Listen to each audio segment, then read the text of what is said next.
I'm calling to order this hearing. This is a public hearing of the Committee of the Whole of the Council of the District of Columbia. I'm Phil Mendelson, Chair of the Council and Chair of the Committee of the Whole. Today is Tuesday, December 19th, 2023. The time is 3:12 in the afternoon. And most of us are in room 412 of the Johnny Wilson Building. This hearing is being televised and is available to the public over the council's website, which is www.dccouncil.gov. I believe there are a couple of members who are participating virtually, which always makes this a little challenging, but that's what we're doing. The subject of this hearing is chronic absenteeism and truancy. This is a hearing that the Committee of the Whole has held every year and sometimes more than once in a year. Today's hearing is a reconvening of the hearing that began on Tuesday, December 12th, 2023. That hearing had approximately 50 witnesses, as I recall, and started a little bit late. I'll say a little. For those in the know, you'll know what I mean. And so we decided to recess the hearing and hear from government witnesses today. So there was substantial public testimony last week, and today we'll be hearing from government witnesses. I don't have a prepared statement, and I'm not going to read again from the hearing notice, but I will say that truancy is truancy or absenteeism, depending on which word one wants to use, is a key issue with improving academic achievement in our public education system. Over the years, the rate of chronic absenteeism or truancy has gone up, which is concerning. It would appear that the pandemic exacerbated the situation. Just so that we're all clear, truancy is defined in the law as 10 days or more unexcused absences during a school year. Chronic absenteeism is defined as 20 days or more absences, whether excused or unexcused. And I'm sure the colleagues or others will mention how high the statistics are, but they are alarmingly high. There are two reasons to be concerned about absenteeism and truancy. From an educational perspective, which is the focus of the Committee of the Whole, it's hard for kids to learn if they're not in school. That's rather obvious. And we know that particularly in the younger grades, that absenteeism is probably the result of something happening in the home or affecting the home, but outside of the decision-making of the individual student when they're younger. At older ages, it suggests there might be some other issue at work. And the strategy that the council over the years has established is that depending upon how many days of unexcused absences, that there are referral mechanisms or intervention mechanisms in place to understand what is the reason for the absenteeism and to intervene with resources to help so that the student comes back into school. I said from an educational perspective, this is important because kids don't learn if they're not in school, but it also has on a proactive basis an effect on public safety. We know that there's a high correlation between juveniles who are getting into trouble, I'll say delinquency, high correlation between that and absenteeism. That's not to say that those who are absent are going to get involved in the juvenile justice system, but chances are very high that those in the juvenile justice system have a record of absenteeism. And so from that perspective, dealing with absenteeism and truancy is a proactive way of trying to intervene and redirect kids before they get justice involved. So this is an issue important from different perspectives. The record in this matter will be open for 2 weeks, 2 more weeks. That means 5 p.m. on Wednesday, December 27th, which is 2 weeks from when last week's hearing began. With that, let me recognize colleagues and then we'll call witnesses. Councilmember Henderson.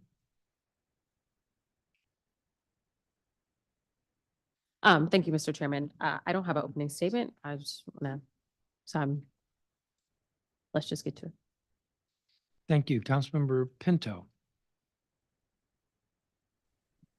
Thank you, Mr. Chairman. I'll let my statement from last week's part of this hearing stand and be incorporated. I'll just say I'm very concerned about this issue of our students continuing to be absent and truant. And I appreciate your comments, Mr. Chairman, that not everybody who is absent or truant will become part of the criminal justice system, but the inverse can't necessarily be said to be true. And from my perspective as the chair of the Committee on Judiciary and Public Safety, this issue and figuring out how to better ensure that our kids go to school and that our families are part of the solution in getting our kids to school consistently for the whole day is a key part of our public safety strategy and needs to be thought of as such if we're going to make a serious dent, as I know is important to all of us on this issue. But look forward to speak with the government witnesses today.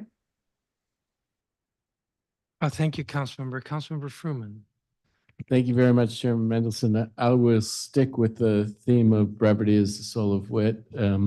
I think this issue is obviously critically important. We all want to get our arms around it. I will be coming and going, but listening all the time to this hearing, I'm very curious to hear which of the solutions seem like they get the most traction.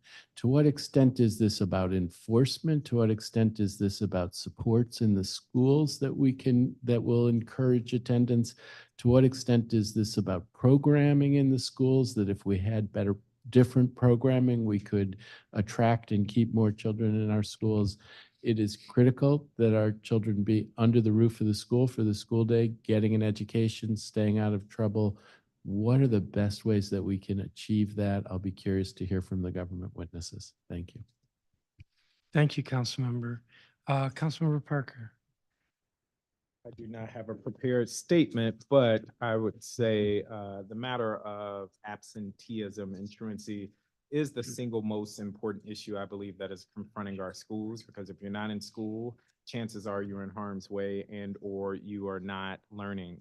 And I know this has been an issue for the district since my time on the State Board of Education. Unfortunately, we have not moved the needle in the ways that we need to, which to me reflects that there are some fundamental changes that are needed within our system. So I'm going to be listening to the testimony today to think about what changes fundamentally do we need to make to our system and how it operates, who responds to what, in order to improve matters related to truancy.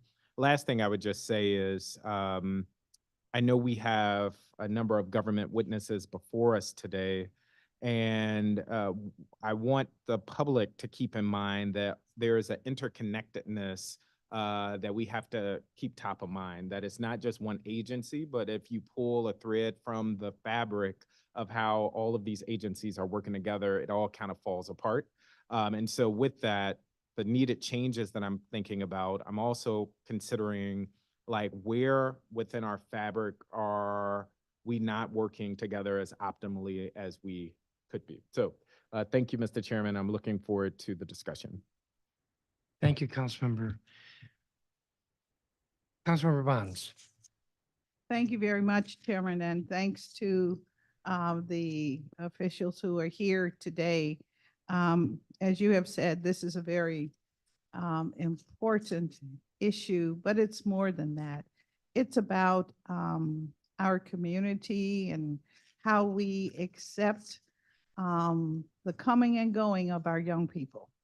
When we talk about the high rate of absenteeism, my question always is, what is it about school, attending school, that young people are not in favor of now?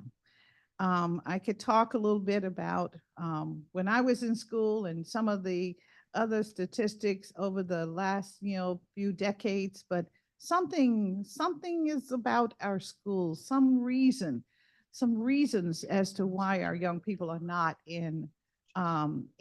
enthusiastic about being in school, seeing their friends, doing things like that.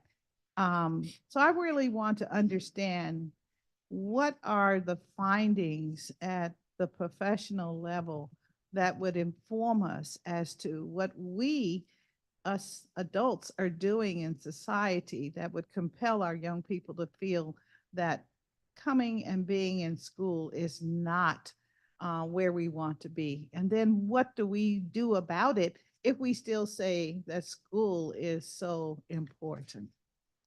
So those are the main questions that I expect we'll hear a lot of answers today on, and I'm really looking forward to all of this information you're going to share with us today. And I thank you very much, Chairman, for, drilling down on this important measure. I think everyone in the community is concerned as we see our young people in and out of neighborhoods in the middle of the day, so to speak, or in the morning when we expect them to be in a classroom somewhere. And we wonder, why is a 10-year-old out and around? Why is a 15-year-old out and around? So I'm looking forward to hearing the answers. Thank you, Councilmember Bonds. So I have a challenge here. There's 7 witnesses and there are 4 seats. So what I think I'm going to do is call 3 and then call 4.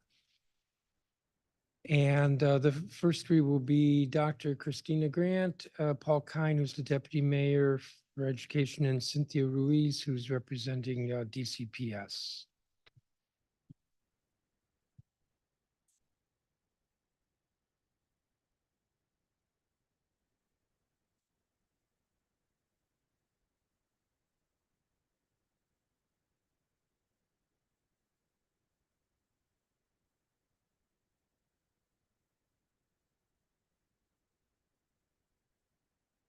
So, Dr. Grant, do you want to begin? And good afternoon. Good afternoon, sir. Oh, both.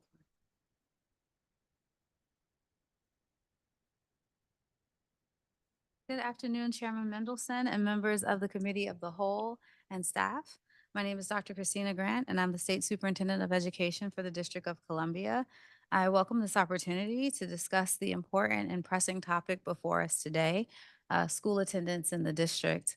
Students must regularly attend school to maximize social emotional growth and academic success.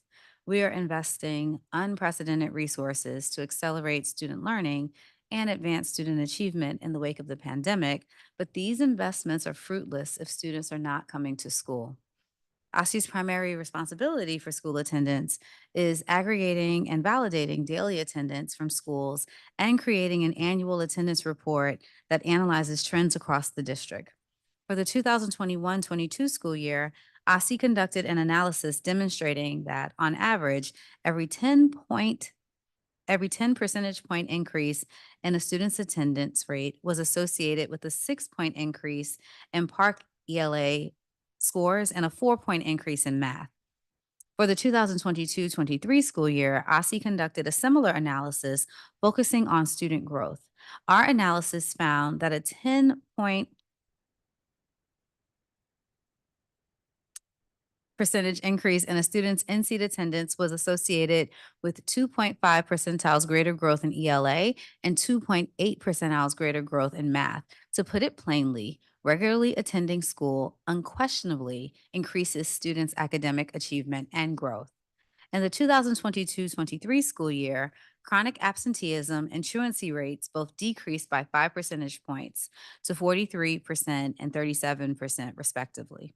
Chronic absenteeism refers to students who miss at least 10% of school days, regardless of whether those absences are excused or unexcused. And chronic truancy refers to students who accumulate more than 10 or more unexcused absences. This is the first time in recent memory that attendance in the district has improved, and a 5 percentage point improvement representing a 10% reduction in chronic absenteeism and a 12% reduction in chronic truancy is the largest improvement that would normally be cause for celebration. However, absenteeism spiked following the onset of the pandemic, and our raw absence numbers are still far too high, with chronic absenteeism 13 percentage points higher than prior to the pandemic and chronic truancy 7 percentage points higher than pre-pandemic figures. Our analysis showed that chronic absenteeism surged during the 2021-22 school year as a result of excused absences, accounting for 86% of the increase in student absences.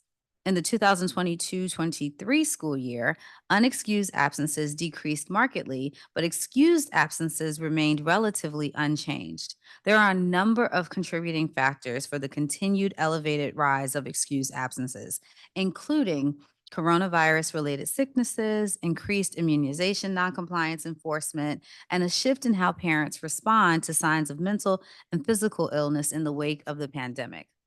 Our attendance data demonstrates that the district must continue to focus on improving student attendance, but it is also important to place DC's attendance challenges within proper context. Most cities and states have also dealt with sharp rises in chronic absenteeism since the return to in-person learning. And according to available data from Attendance Works, DC's 5 percentage point improvement this year is more than double the national average. Locally, chronic absenteeism increased by 4 percentage points or 17%. In Montgomery County and Virginia's chronic absenteeism rate remained flat.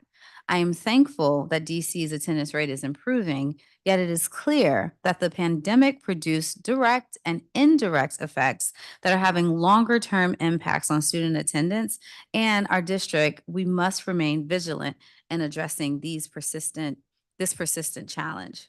At OSSI, we are focused on addressing student attendance through systemic wellness supports, an attendance-focused community of practice for school leaders, increasing data transparency, the launch of a school climate survey, exploring incentives, and building core academic supports, as we know that students who feel successful, appropriately challenged, and connected to their learning have higher attendance rates. Beginning this school year, we will offer unprecedented transparency by releasing validated attendance numbers 3 times per year. By doing so, we aim to bring sustained focus and attention to the vital topic of student attendance.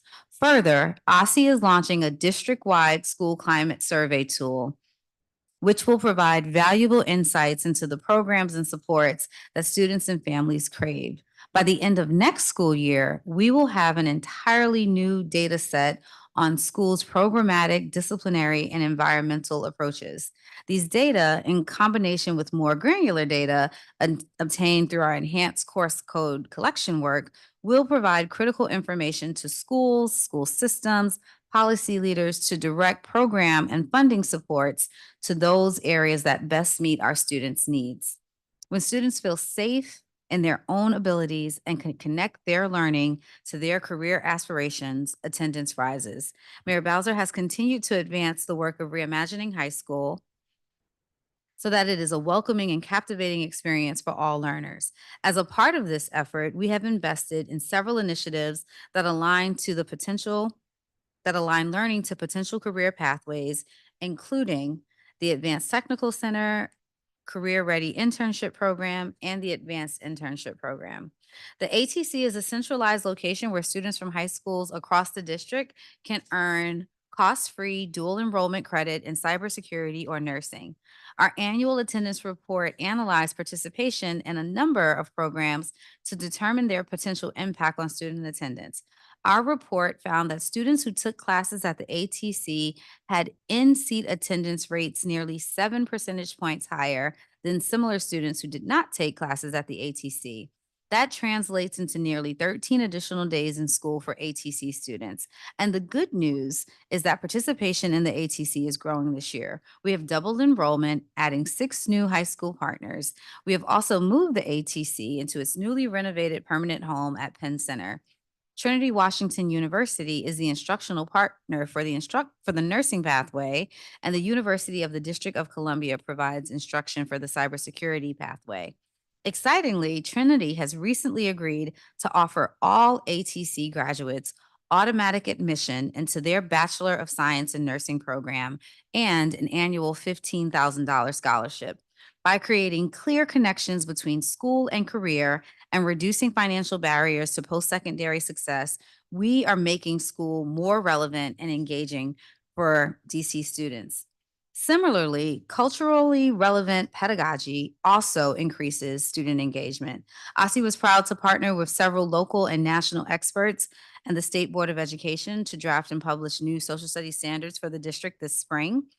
The new standards push the district forward to provide culturally relevant standards for our students of all backgrounds, particularly our Black and Brown students. We have also drafted DC's first set of financial literacy standards. They are currently out for public comment, and we are anticipating publishing final standards this spring.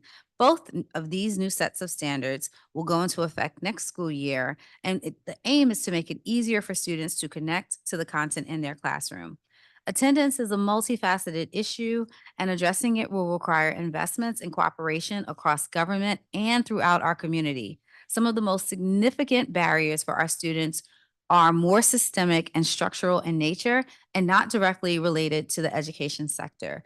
Yet we recognize that we are all in this difficult work together as a district for investments. For example, the investments that we make in public safety and enforcement of our laws keep our students safe on their way to and from school. So while education efforts are critical, system level efforts are also key in addressing this pressing problem. It takes a state education agency committed to collecting and publishing valid attendance data. It takes strong leadership and staffing from the Child and Family Services Agency, the Court Social Services Division of the Superior Court, and the Office of the Attorney General to enforce the laws and support families. It takes school and LEA leaders dedicating the time and resources to identify and spread best practices.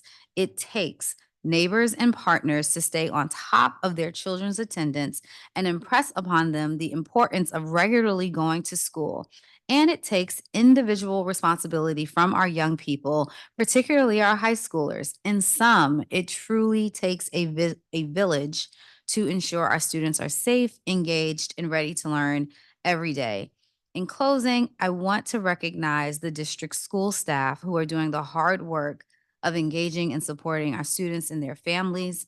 Addressing this long-standing problem cannot and will not be done overnight, but with focused and sustained efforts of all parts, policymakers, school officials, community members, parents, and students, it is a problem that we can continue to improve upon. Thank you to this council for your time and your attention to this matter. I'm happy to answer any questions you may have. Thank you, Dr. Grant. Mr. Kine.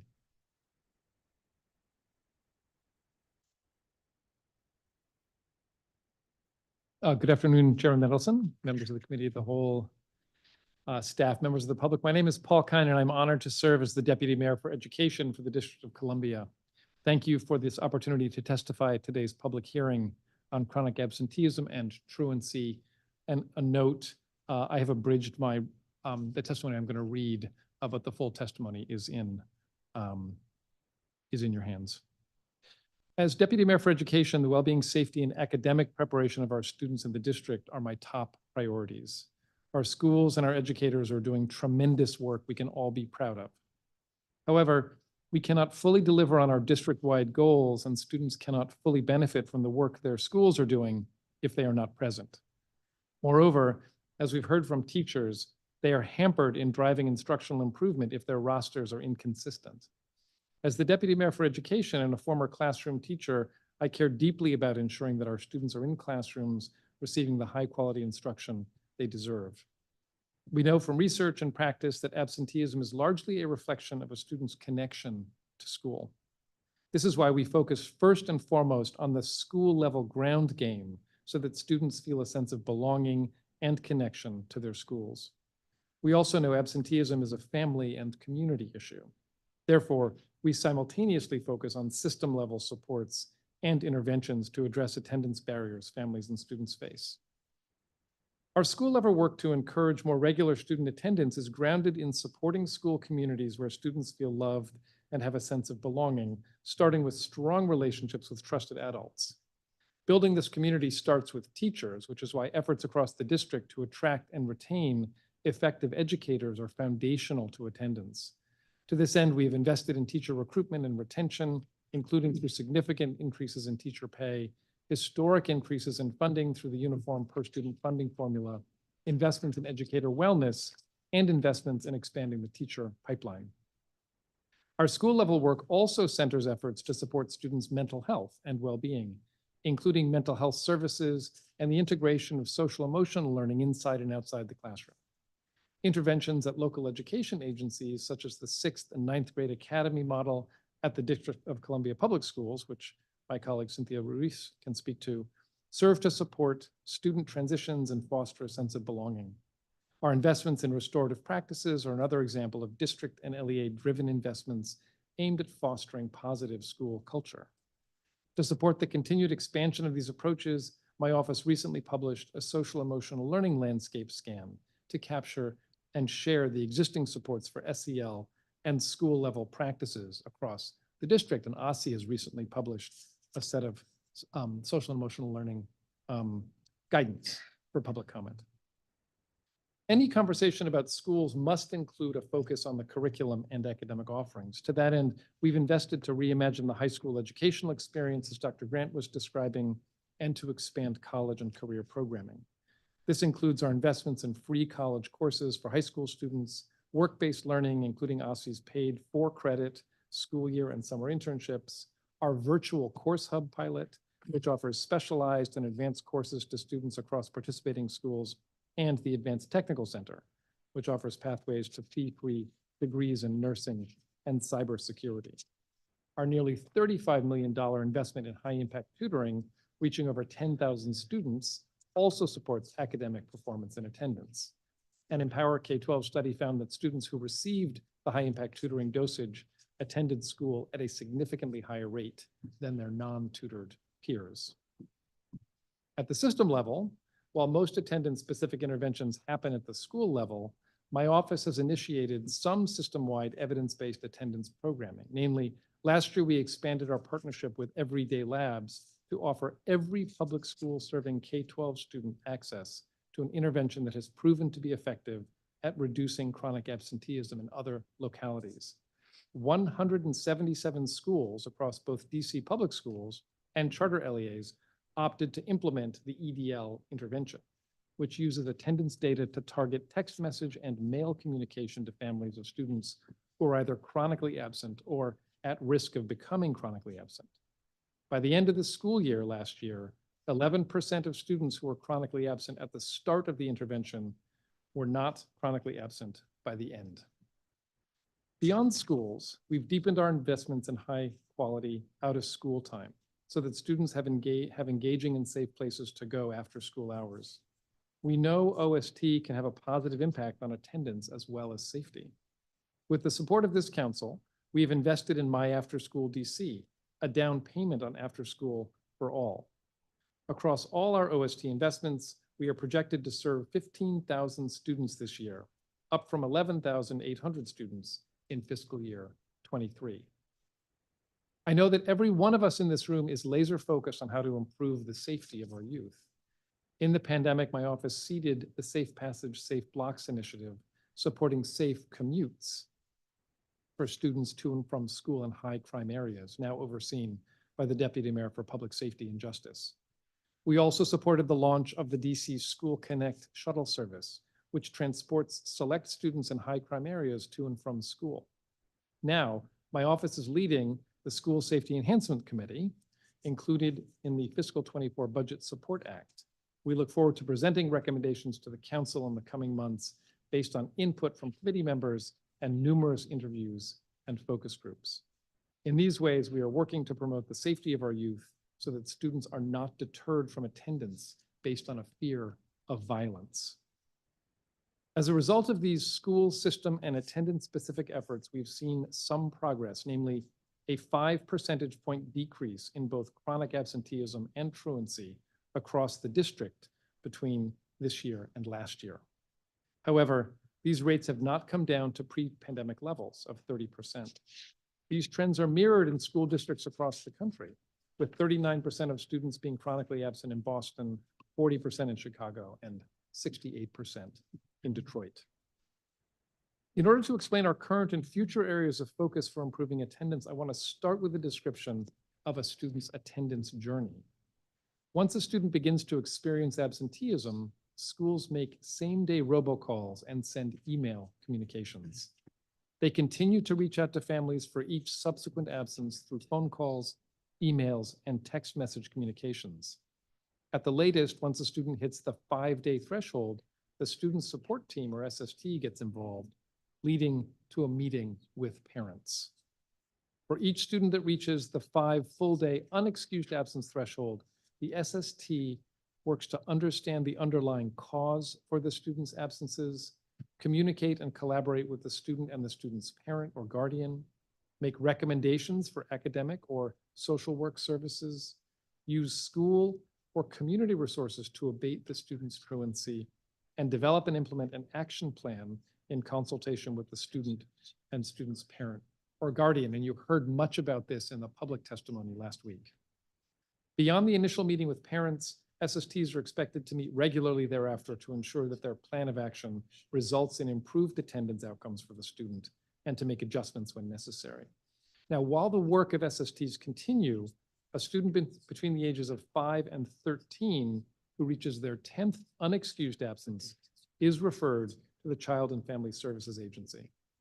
A student between the ages of 14 and 17 who reaches their 15th unexcused absence is referred to the Court Social Services Division. Like the CFSA referral process, a student referred to CSSD can face a few different outcomes. The Office of the Attorney General, independent of the recommendation from CSSD, determines whether to move forward with diversion programs or to prosecute. The district has a few key programs run by various agencies for referred students and families that provide access to interventions to address chronic absenteeism and truancy. These include ACE, PASS, Attend, I Belong Here, SUSO, and the High School Truancy Prevention Program.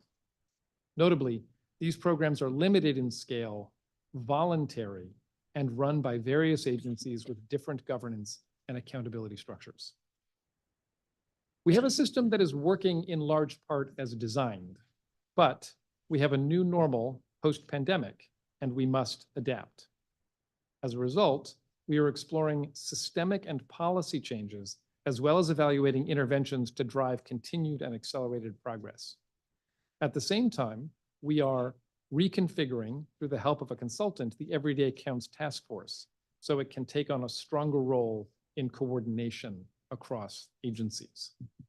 In terms of recommendations, we are exploring whether the suite of diversion programs for truant students, such as Attend, ACE, and PASS, could be required rather than voluntary. Second, we are exploring ways to ensure schools have the capacity to hold student attendance conferences, the SSTs or SACs of DCTS. In school year 22-23, at 9 DC public high schools with high absenteeism, more than 90% of students reach the threshold to require an initial SST meeting. For schools with such a high need for these meetings, it can be challenging. We would like to rethink supports and requirements in these cases to ensure schools have the flexibility to target their resources. We are also exploring the adoption of the parent-teacher home visit model for students as they transition from 8th to 9th grade. Currently, DCBS partners with the Flamboyant Foundation to support 36 of its elementary and middle schools with family engagement, including home visits. The transition from 8th to 9th grade is a time when we see chronic absenteeism rise, and this targeted approach can support improved attendance as students begin their high school journey. Finally, we are exploring solutions to address gaps in our referral process. This includes support and interventions for the thousands of students who are referred but not identified for educational neglect. This includes follow-up and intervention for students above the age of 13 who do not fall under the purview of CFSA. And this includes strengthening the communication system between agencies and schools around referrals. We are in active conversations on all these topics and look forward to collaborating with the council to identify solutions to this pressing, complex, and urgent challenge. We do feel a particular sense of urgency as we want our students to be safe in schools and able to take advantage of the deep educational investments we have made over the last few years. Our goal is to continue the positive trend in attendance we're seeing, surpass our pre-pandemic attendance levels, and provide additional support to our students and families in the district, especially those who have been most impacted by the pandemic. We look forward to working with you to accomplish these shared goals, and thank you for your time. I will welcome your questions. Thank you, Deputy Mayor. Cynthia Ruiz. Good afternoon, Chairman Mendelson, council members, staff, and members of the public. I am Cynthia Ruiz, Chief Integrity Officer of the District of Columbia Public Schools. I lead the DCPS teams responsible for enrollment and attendance. Over the past decade, I have worked to support schools' operational excellence in both the public and public charter sectors in Washington, D.C. Thank you for the opportunity to testify on chronic absenteeism, truancy, and truancy. DCPS is committed to ensuring that every student reaches their full potential through rigorous and joyful learning experiences. Simply put, students can only benefit from the experiences in their, in experiences if they are in school. DCPS, like school districts around the country, is seeing an increase in chronic absenteeism and truancy after the COVID-19 pandemic. We know this challenge requires hard work, and we are committed to collaborating with parents, community organizations, and our government partners to ensure that students are in school learning in as many days as possible each year. Today, I want to 1, review our data from last school year, 2, note promising trends we're seeing year to date, 3, explain our approach to improving attendance, and 4, commit to working with partners to continue improvements. During the 22-23 school year, DCPS saw attendance metrics improve from the 21-22 school year, but still saw lower overall attendance, higher chronic absenteeism, and higher truancy rates than before the pandemic. During the 22-23 school year, DCPS maintained an in-seat attendance rate of 85.9%, meaning that on a typical day, 85.9% of students were in school. In-seat attendance increased by 1% from the previous school year. During the 22-23 school year, 41.3% of DCPS students were chronically absent, meaning they missed 10% or more of the school year for any reason, including excused absences. Chronic absenteeism fell by 1.2% from the previous school year. And during the 22-23 school year, 34.9% of DCPS students were truant, meaning they accrued 10 or more unexcused absences during the school year. DCPS's truancy rate fell by 4.8% from the previous school year. While these improvements from the 21-22 school year are encouraging, we know that we need to accelerate improvement to achieve the robust academic gains DCPS has seen over the past decade. This fall, we have seen attendance metrics improve with higher in-seat attendance rates and a lower chronic absenteeism rate than at this point last school year. So far this school year, DCPS in-seat attendance rate is 3.8% higher than at this point last school year. DCPS chronic absenteeism rate is 7% lower than at this point last school year. DCPS truancy rate is at the same level at this point last school year. We are encouraged by the progress and expect continued improvements during this school year given the focused efforts underway.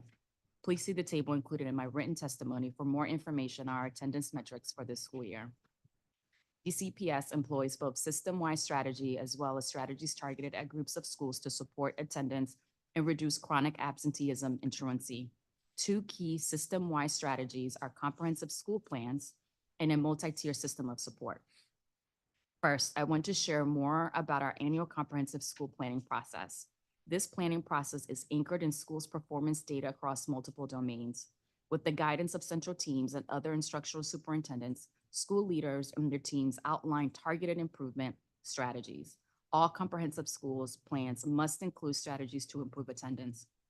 Schools select strategies that are evidence-based and interventions recognized by OSSE and promoted by Attendance Works and other leading attendance partners.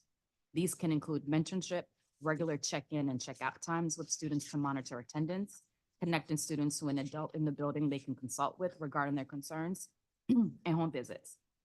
As part of this process, schools are required to continue truancy compliance work and execute specific strategies they identify to address chronic absenteeism. Attendance team staff and instructional superintendents work to ensure that goal setting and monitoring occur. While CSPs address attendance intervention at a system level, MTSS supports our work at a student level. DCPS's approach to implementing MTSS is grounded in a holistic approach to understanding student strengths and needs. Schools triangulate attendance data alongside academic, social, emotional, and behavioral data to understand and address root causes to each student's challenges. Through this process, schools can incorporate data regarding the outcomes of student attendance conference discussions into the decision-making process. For example, if a student says that academics is not a reason they are not coming to school, the school staff can consider putting a tier 2 or tier 3 academic intervention in place instead of a more explicit attendance intervention to address this root cause. Engage more stakeholders in addressing attendance concerns. Providing support to students begins with collaborative conversations that involve a team of adults who know each student well, typically school leaders, teachers, and caregivers. Consider outcomes more holistically. Through DCPS's integrated data platform, school teams can see the impact on academics, social emotional skills, and behavior for students who are receiving attendance interventions in real time. In accordance with district law and regulation, DCPS holds student attendance conferences with students who accrue 5 or more full-day unexcused absences in a term. These meetings are intended to support students and families and are part of DCPS's attendance protocol. During these meetings, DCPS staff emphasize compliance with attendance policies while uncovering barriers to attendance. DCPS staff work with students and families to implement appropriate strategies and interventions to abate truancy. Student health, including student mental health and coping concerns or diagnoses, is the most common barrier to regular attendance cited during these meetings. DCPS also engages in several strategies with groups of schools to support improved attendance and reduce chronic absenteeism. One strategy to accelerate learning for our students further from opportunity is DCPS Connect to School model, which we have instituted at 11 schools. These schools are seeing higher attendance rates and reduced chronic absenteeism and truancy rates compared to this time last year. These schools are resource hubs in the community to meet their student and family needs in and out of the classroom. Connected schools take a whole child, whole school, whole community approach by making school spaces that support not only a student's academic development, but also a family's overall well-being through providing access to resources related to health, employment, housing, and more. This model builds on the full-service community school model, and it's grounded in national research and educational best practices.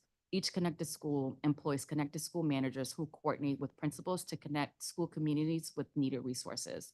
Another strategy that DCPS employs with groups of schools are 6th and 9th grade academies. These academies are specifically located at Title I schools. The 9th grade academies were established in school year 2013-2014 in response to low promotion rates for 9th graders attending comprehensive high schools, with the goal of increasing 4-year graduation rates.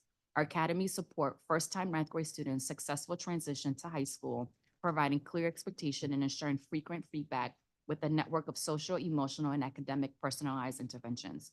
9th grade academies are led by academy assistant principals and teams of teachers who work to analyze student attendance and academic data, design appropriate interventions. Through this strategy, we serve students at Anacostia, Ballou, Cardozo, Coolidge, Dunbar, Eastern, Ron Brown, Roosevelt, and Woodson. Over the past 10 years, 9th grade academies and DCPS have increased promotion rates from 54% to 75 through 85%. Like 9th grade, we know that 6th grade is a critical juncture in a young person's life, and that transition from 5th to 6th grade can be similarly challenging. For these reasons, DCPS launched 6th grade academies in 11 middle schools this past summer to help students make a smooth transition to 6th grade and improve their chances of graduating from school. We are excited to see this strategy already paying dividends.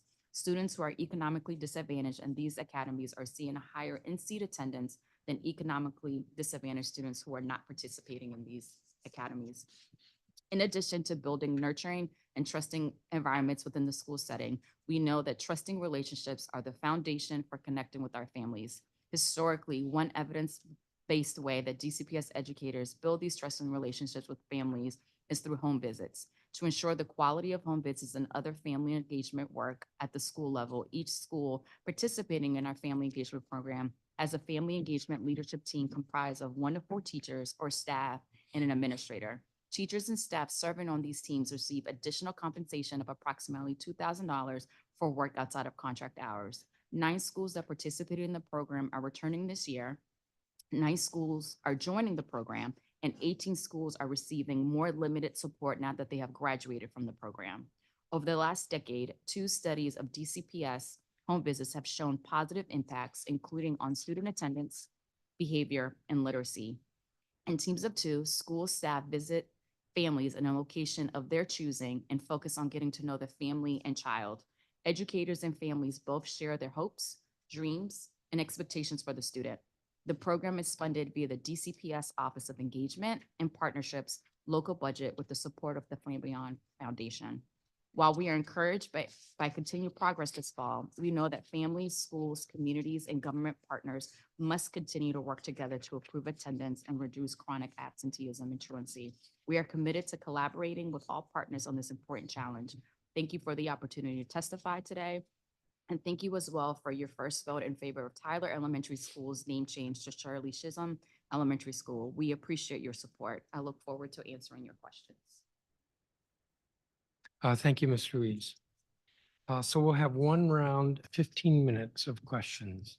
A rough calculation is with 5 council members, that's 75 minutes for questions. And I will begin I'm not sure where to start, so I think I'll start here on page 1 of my questions. I want to ask you, Ms. Ruiz, about the efficacy of the SSTs. They seem to be overwhelmed. Last year, for example, 88.5% of Baloo students were truant. The school completed 426 of their required 481 SST meetings. I'm not quite sure why it wasn't higher. That's a lot of student support team meetings. Since Baloo had 726 truancy age students, it's not clear why only 481 SSTs were required, but nevertheless, the truancy rate was very, very high. I think the deputy mayor referred to just how many SSTs. What's DCPS doing to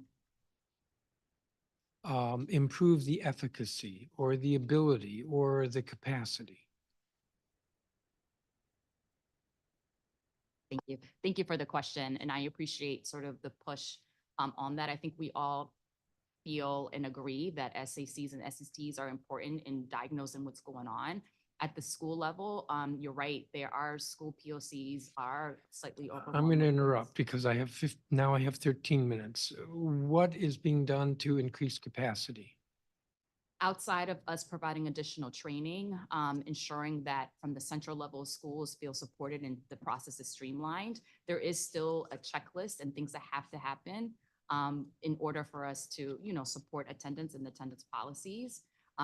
We understand how important the Right, this is, conferences are. not to interrupt, but this is a question that I've asked every hearing for the last several years. Some schools are overwhelmed by the number of SSTs. It is one of our key intervention strategies. If a school can't have a meaningful SST for all of the students who need an SST or SAC for attendance, then it's not an effective intervention strategy. My question is, what is being done to fix that? And I'm not hearing that answer. Let me turn to Mr. Kine, and I'm not trying to be rude or nasty here, but now I have 12 minutes. Mr. Kine. So I would share, as I think you know, Chairman, my office did some investigation into the SSTs, and we did some deep dive interviews at 11 schools. I think Baloo may actually have been one of them. One of the strategies DCPS has employed is they've hired full-time attendance counselors into 69 schools. And that's a decision that DCPS Central makes along with schools as they do their budgeting. The second thing that they've done, and I think they did this at Baloo, they've actually got an individual person for each grade level who's responsible for the SSTs, so it doesn't live in the hands of just one person. So they are exploring all of these strategies, which are about staff time and capacity, but it's clearly not enough because of the volume. Well, and in your statement, Mr. Kine, you referred to your office as exploring, which was a word I wanted to explore with you, because that says to me it's not happening. What about looking at an alternative intervention than the SST? I don't know what that would be, but if we can't get a meeting for every student who needs an SST that has the parent, the counselor, the teacher, and a school leader, maybe we develop Plan B for intervention. Maybe we hire professionals who come in, or maybe we use one of the, for instance, a collaborative. I don't know how far I want to push that in the 11 minutes I have left, but Either of you want to take a stab at that? I mean, my own thought on this is that we have to do a better job of triaging at the school level and not requiring SSTs for every single student who hits a certain threshold. So that you allow the school teams to look at the data and focus their attention and time on working with parents and getting them in across, along with the school teams for those that really will benefit from that intervention. I'd like to know what that looks like, because what that would mean is discretion on who gets the intervention.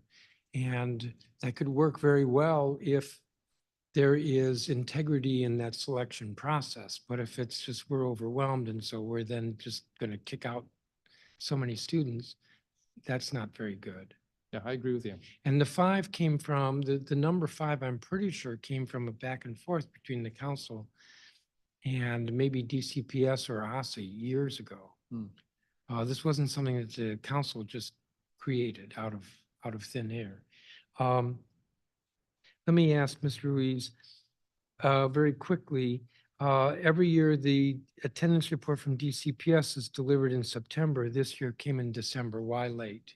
Sure, and thank you again for that question. We take attendance very seriously.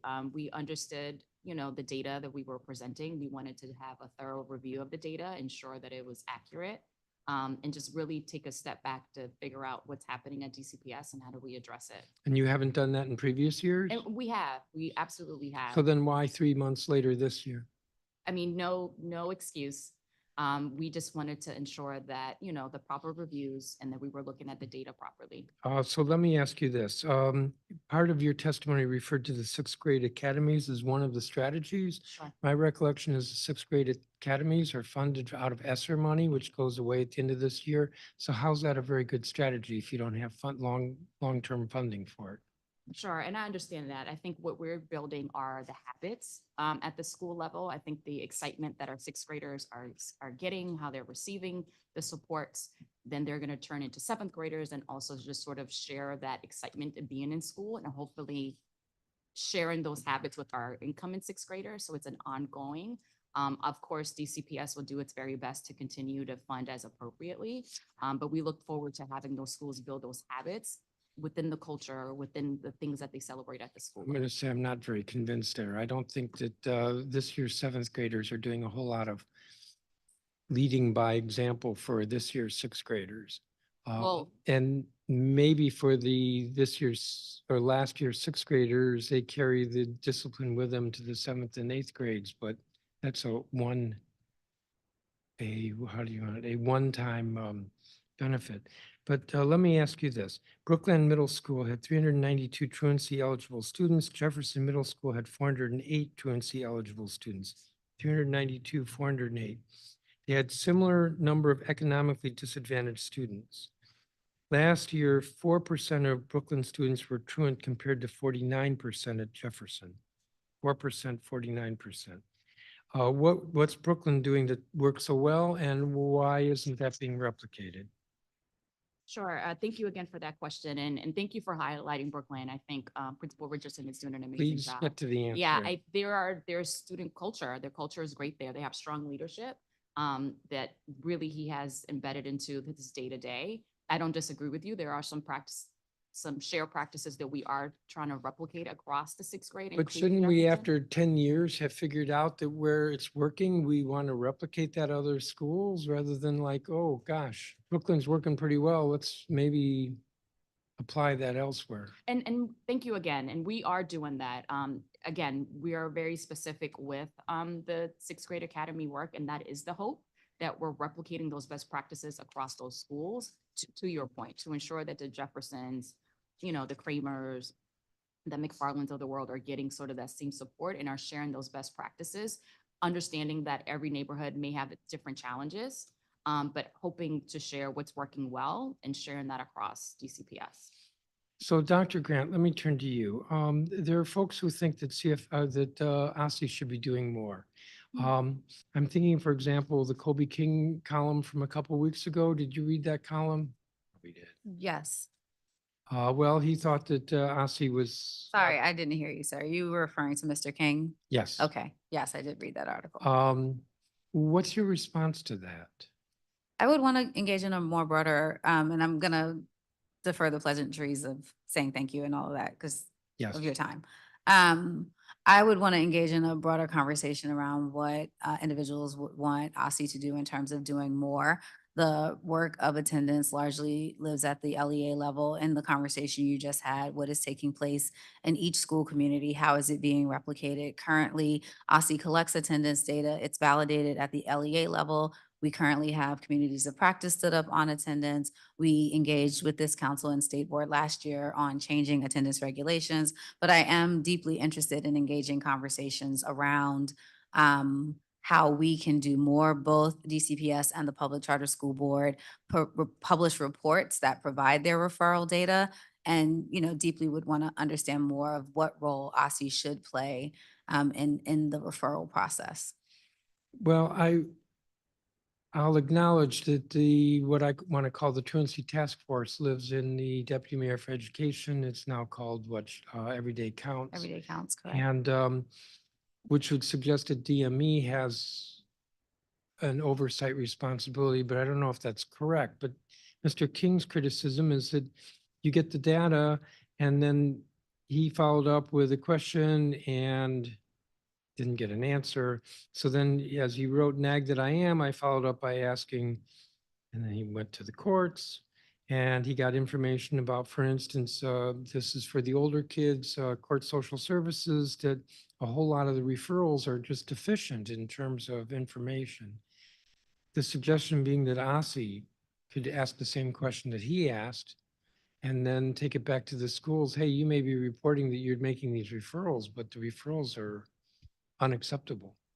I do think that not just in alignment with this conversation, but broader conversations we've been having, we should work across our representative entities to align on the referral process to ensure that it works in the best interests of our schools and that it also makes it to the appropriate agency for the appropriate enforcements to take place. Mr. Kine? Yeah, first of all, I don't think Dr. Grant's giving OSSI enough credit for the work that they do that's all attendance related around developing important school climates, the school climate and culture survey that they're doing. I mean, this is all very evidence-based as vital for improving attendance, the work they're doing on engaging programming at the ATC. So in terms of this ground game of school, I think they actually do quite a lot. The communities of practice they've got actually does exactly what you were asking Ms. Ruiz about, just sharing good practice. But who should be following up with the schools that they're not filing acceptable reports with court social services? Well, it's a good question. And one of the things that I am wondering about, and one of the things we're looking at, is whether or not some of these shouldn't be automatic.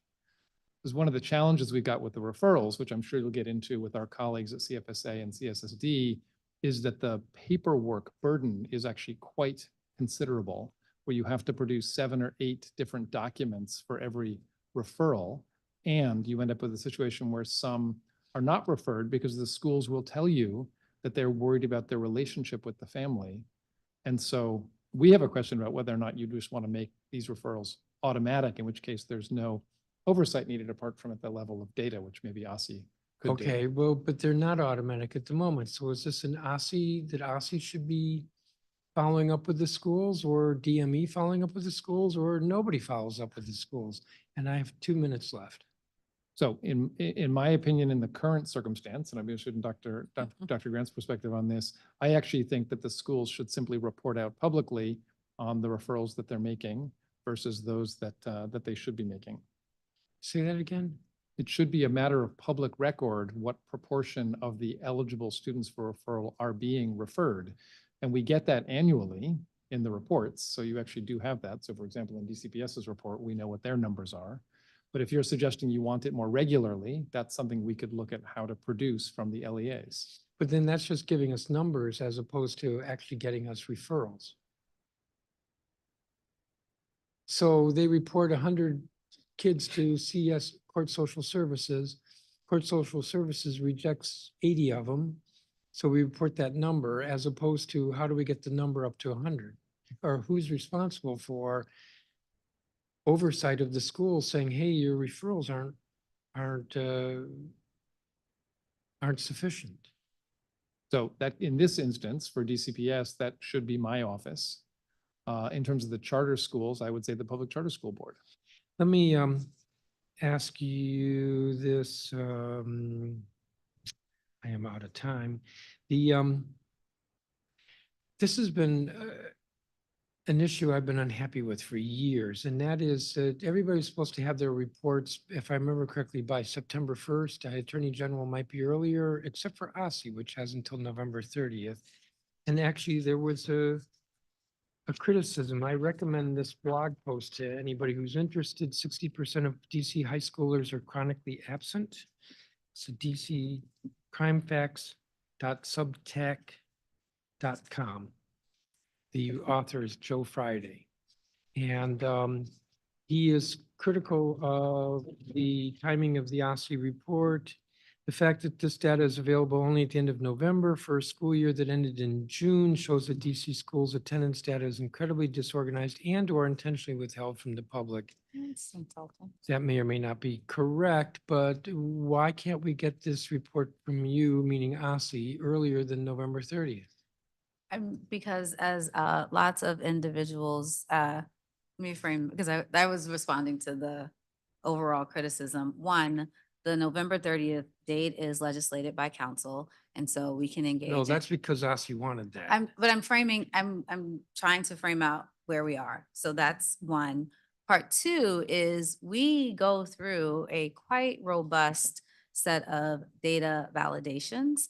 November 30th is more than just the date that we release the attendance report. It's also the date that we comprehensively release the entire DC set of report cards. It's when we release growth data for the system. It's also when we release the graduation rate for the system. And so we take great pride in the process that we take all of the LEAs to go through to ensure that we have one date to release this information. I will inform you that because we shifted from only reporting out attendance data on an annual basis or collecting that data on an annual basis, we now collect and validate data 3 times a year. This year, we will do a mid-year release of this data.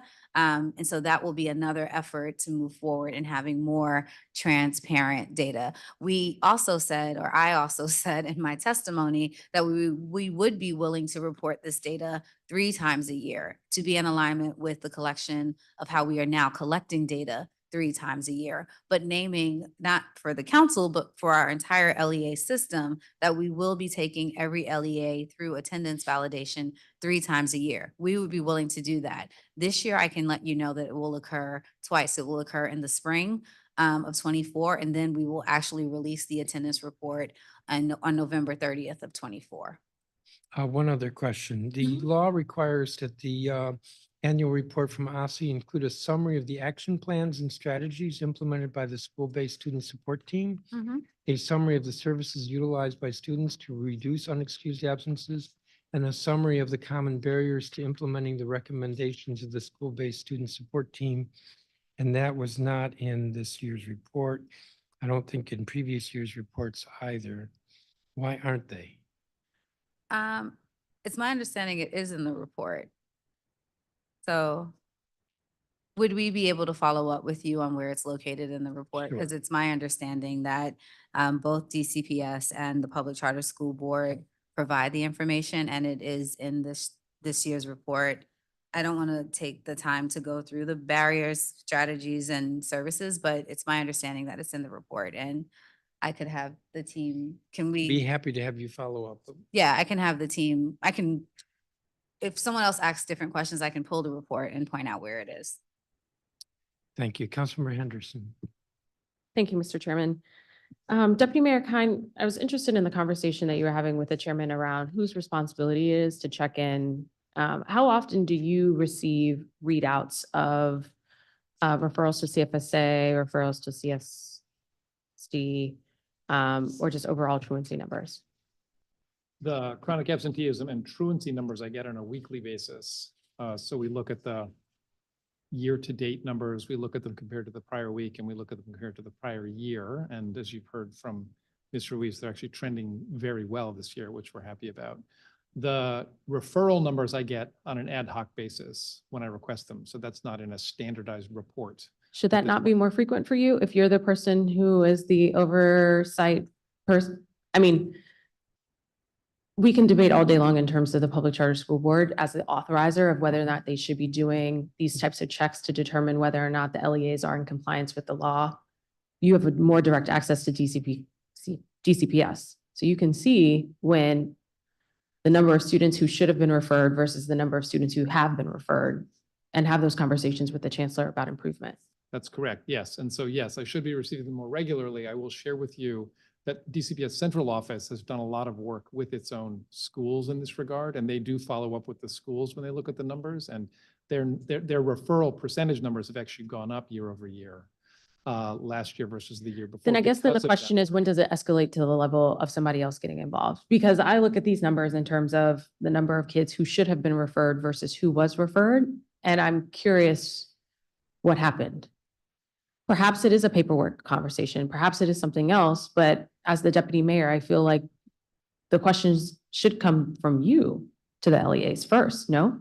To DCPS, certainly, and to the Public Charter School Board, probably.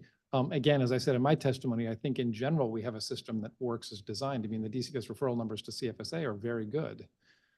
They're not perfect, but they're very good. And then we've got the bigger challenge of the 14 to 17-year-old referral numbers to CSSB. Right. And that's a situation where we have known, and I have known, that we're not getting the full referrals. And we've been talking to, Have you had a conversation with OAG around, is this a paperwork issue? Are there other ways we can streamline? I'm just trying to understand what role you have had in terms of growth and improvement in the compliance. yeah, so we have initially, and especially coming out of the pandemic, we've been leading, I will share with you, very much with compassion around attendance. And I think we had this hearing last year, and this was not a topic of discussion last year, but this year it is. And this year it has been a topic of discussion for us for months. Okay. And yes, I've engaged with CSSD. We've actually talked to the courts. And yes, we are engaging with the judicial branch in terms of ways that we need to in order to just improve this referral process and ensure that kids get what they need. Okay, I'm going to focus a little bit more on middle school and high school students because I'm seeing not necessarily correlations per se, but some other activities out in community that could be related to you not being in school during the day. One thing that came up in the public testimony was around safety concerns around getting to and from school. Reviewing the DCPS report, I looked at the numbers for Anacostia, and interestingly enough, it brought me back to a conversation almost 10 years ago that I had with a former principal of Anacostia High School, testified, I think, before the Committee on Education when it was a standalone committee. And he talked about there was a student who was a couple of credits shy from graduation. He, as the principal, went to the mom and was like, we can get him over the finish line. He just needs to come back in. And the mom basically said to him, I'd rather go to court for a truancy charge than to bury my son. And I feel like 10 years later, we're still dealing with the same problems. I feel like there are probably parents at Anacostia who have the exact same concerns. And so we've moved safe passage to the deputy mayor for public safety and justice. Are there other things that you all are engaged in around helping to improve the safety so that parents feel confident sending their children to school? And I'm not talking about the safety in the school building. I'm talking about from home to school. Yeah, so it's a very, very good question. Obviously, one that's on all of our minds. You've heard from my testimony, and you know that during the pandemic, my office seeded both the Safe Passage, Safe Blocks program, which we see as instrumental, and the DC School Connect program, which is the shuttle bus service for students in the Safe Passage areas, which anecdotally is actually having a good effect on attendance for those who take the buses and are on them. Okay. In addition to that, we're currently, due to legislation, and obviously because we want to, we're working on the School Safety Enhancement Task Force set of recommendations, which is about safety in the school building, but also encompasses any additional work we can do to help keep students and children safe in transit. Okay. Some of this is around communication protocols, is what we hear from schools all the time. Mhm. Some of this is around the engagement of community-based violence interrupters, a drop-off at dismissal. There are some policy recommendations that are likely to emerge around staggered dismissal times. As you know, we focus a lot on safety during transit. So we work with about a transit police for Right. buses and train stations. And so there are a number of things that we can do. But, Okay. you know, it is vitally important. I agree with you. So what I heard you say is a lot of conversations are happening. What I haven't heard you say is that we are actually making action happen. And so I don't know if it's perhaps Deputy Mayor Pia should have also been at this hearing to discuss, because I feel like her office is involved in this conversation. Should we follow up with her in terms of the work there? Because I do have some questions about DC School Connect. Or are you available to answer those questions? Yeah, so DC Connect is run by the Department of For-Hire Vehicles. I'm happy to hear the questions and we can follow up with you. Okay. If I don't have answers. One of the questions I had was, have you all looked at the data of the students who participate in the program in terms of their attendance and compared to classmates who have not? We haven't done that because we don't think that's a fair comparison. We actually talked about whether that would work or not, but it wouldn't be you wouldn't be comparing apples to apples because you've got students that have been identified by their schools as needing the transit on the shuttle buses, and then you have the rest of the student population. So Correct, but you have a school who has identified someone who's needing transit, and then you might have a parent who has opted out. So you have a control group and an experiment group. when we asked those questions, it wasn't clear that you had an obvious control group. I hear what you're saying. Okay. And conceptually, that may be true, but that's not what we discovered when we talked to the schools. They couldn't clearly identify a group that was comparable that had been offered but didn't accept. Okay, so just last week I had a conversation with a DCPS teacher of an elementary school. They are doing deep dive on their data around students who were truant, chronically absent, et cetera. And what they're finding is that for some of the students, they are absent when their parents have to work at like a off hour type of thing. The child is usually staying with a neighbor or a relative or someone who is not able to get them to school on time.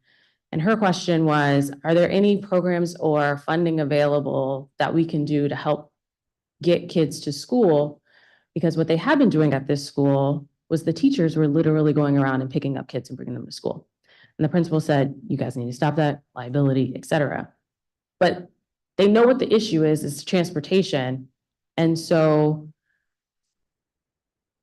I know you all identified certain schools for DC Schools Connect. This school is not in one of the areas that you've picked, but they have an identifiable group of students for whom if the kid just had transportation, they would be there.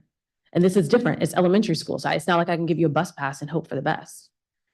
What are our plans around expanding DC School Connect for these sort of identifiable schools who can say, I've got 30 kids who all live in the same area. If I could have a transportation to get them there because their parents simply can't due to work schedules, they would be there every day. Well, I'd be curious to follow up with you on who the school is, because in our own research on what the causes of non-attendance are, transportation was actually very, very low. We did a survey of over 3,000 families in the fall in October. And of those families whose kids had not been in school, only 4% indicated that transportation was a challenge. Okay, but who answered your survey though? I mean, the survey is an opt-in of parents who are opening A, your emails, and B, who are taking time to answer the 10 questions or not. Well, you can dismiss the survey, council member. At the same time, we need to make our decisions about how to expend our resources based on some data and information. So that's Okay, at least. so maybe this is a question for the LEA. Data point. So, Chief Ruiz, I would ask the question, if you had a school under your LEA who said, we have a transportation issue for our group of students, is there funds available with DCPS for them to work on something since the city would not be able to? I mean, it's a Schedule good that? question, and I agree with you. We want to get our students to school. Just based on what we know and the data that we receive based on our student attendance conferences, transportation is not always the #1 sort of concern. It's more health. We don't have the funding. I mean, I understand the kids ride free. I understand what you're saying, that if they're younger and that bus or the train wouldn't work, but you know, we're hearing more health is the concern. And I mean, just to answer your question, no, we wouldn't have the Health as in The student is sick, the parent is sick. Right, just depending on the situation. It's case by case scenario. Okay. To what extent do you feel like people are being forthright in telling you what the real issue is because they are nervous about a referral to CFSA? I mean, that's an excellent question. I mean, at the student level, I do think that our school POCs and principals and school leaders have built that relationship with families. We are able to connect families with resources. So they are being honest. I don't, maybe there are some challenges that maybe they don't feel comfortable having with a room full of folks, but I do believe that if it's a one-on-one, I'm going to reach out, let's talk to you, maybe with a social worker, they are willing to share so they can make those connections and get the resources for the help that they need. Okay. How do you all evaluate the programs that you have in terms of whether or not they're working? So for example, for DCPS, I think in one report, you list out the number of home visits that were conducted. Have you run any data to see whether or not the students who actually had a home visit by their teacher, what their attendance looked like for that following year? Yeah, that's a great question. We actually did. We did I think I said it in my testimony as well. We have done that. We've looked at the truancy, we looked at the chronic absenteeism for some of the schools that are in that pilot. And it has increased, right? In terms of having students come more regularly, that touch point, feeling safe to come, or that teacher that they've made a connection with, like, hey, this teacher or staff member came to see me and my family. I'm more inclined to come to school. So we have seen that data. I'm happy to Okay. provide. What about for, so there are several different programs. I belong here at Sousa. When's the last time you evaluated whether or not that's working? Another great question. We actually look at the data on a yearly and an annual basis. Perhaps you should be looking at it semester by semester? Sure. I'm just saying, No, I mean, I I understand. think I'm trying to sense, and I'm not, and maybe it's just because of this particular setting, what is the sense of urgency around getting kids to school on time? Because, or not getting kids to school on time. I know you all point to the in-school attendance rate is going up, but I still don't understand how a kid can miss 25, 30 days of school and then get promoted to the next grade. I don't understand it. So like, because you missed critical instruction and whatever makeup you got from a worksheet is not making up for the other pieces. I don't understand how, what? 43% of our ninth graders have missed 21 more days of school and our graduation rates have gone up. Again, another great question. And some of that is based on full day absences basis by class. I know that that's difficult to read in that sort of report, but not every student is missing the entire day, right? It could be by class. So let's ask that, because I asked a DCPS teacher who testified at the public witness whether or not DCPS teachers, particularly for the middle and high school level, are allowed to include attendance as part of their grade configuration. Can you be a little bit more specific with your question? When you're in college, participation and attendance is part of your grade. Is that part of your grade in high school? Attendance and So- participation, is that allowed? A great question. So our system is set up that if you miss more than the 30 days, you do fail the class, right? Like there is a very clear process that it's a student can't like just pass a class because they've talked to their teacher. If they've missed more than the 30 days, they will fail that class. So how do we have There is- integrity that attendance is actually being taken every class period?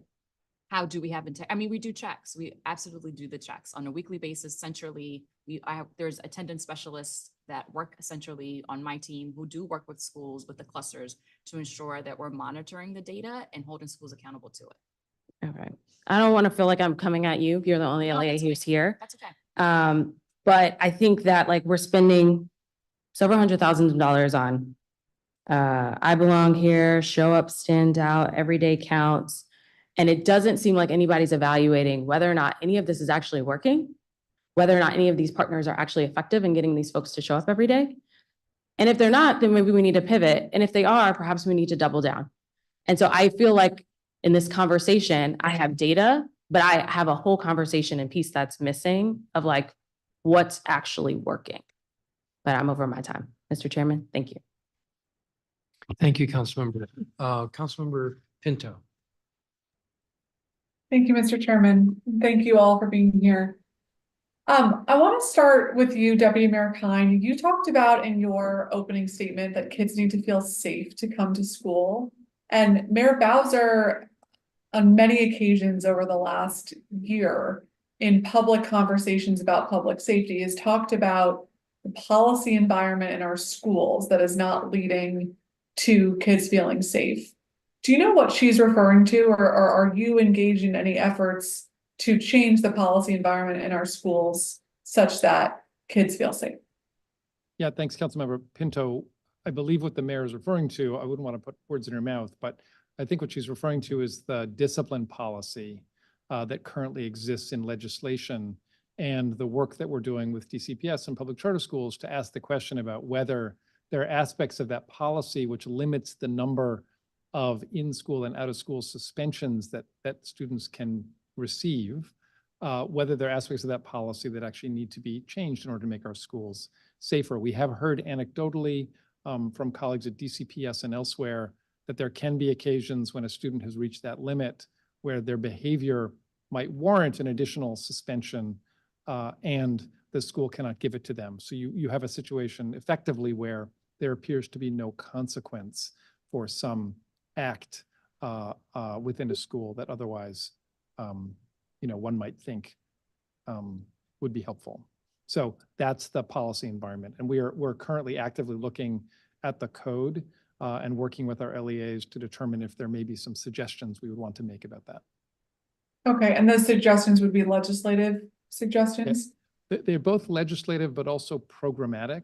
So for example, we believe that in-school suspensions should primarily be therapeutic. And so therefore it requires a different room and staffing configuration. We do have a pilot going on in one of our schools. We've got a social worker working with students who've been suspended in school. So they do some academic work and then they have a therapeutic intervention. So they're getting additional supports. We also are interested in exploring the idea of longer term out of school suspensions that are therapeutic in nature. So you would go to an alternative setting, not permanently, so you're not being expelled, but you are getting the kinds of mental health and other supports that you might need in terms of de-escalating the conflictual situations that you're in. So those are programmatic, but some of those would require a legislative change.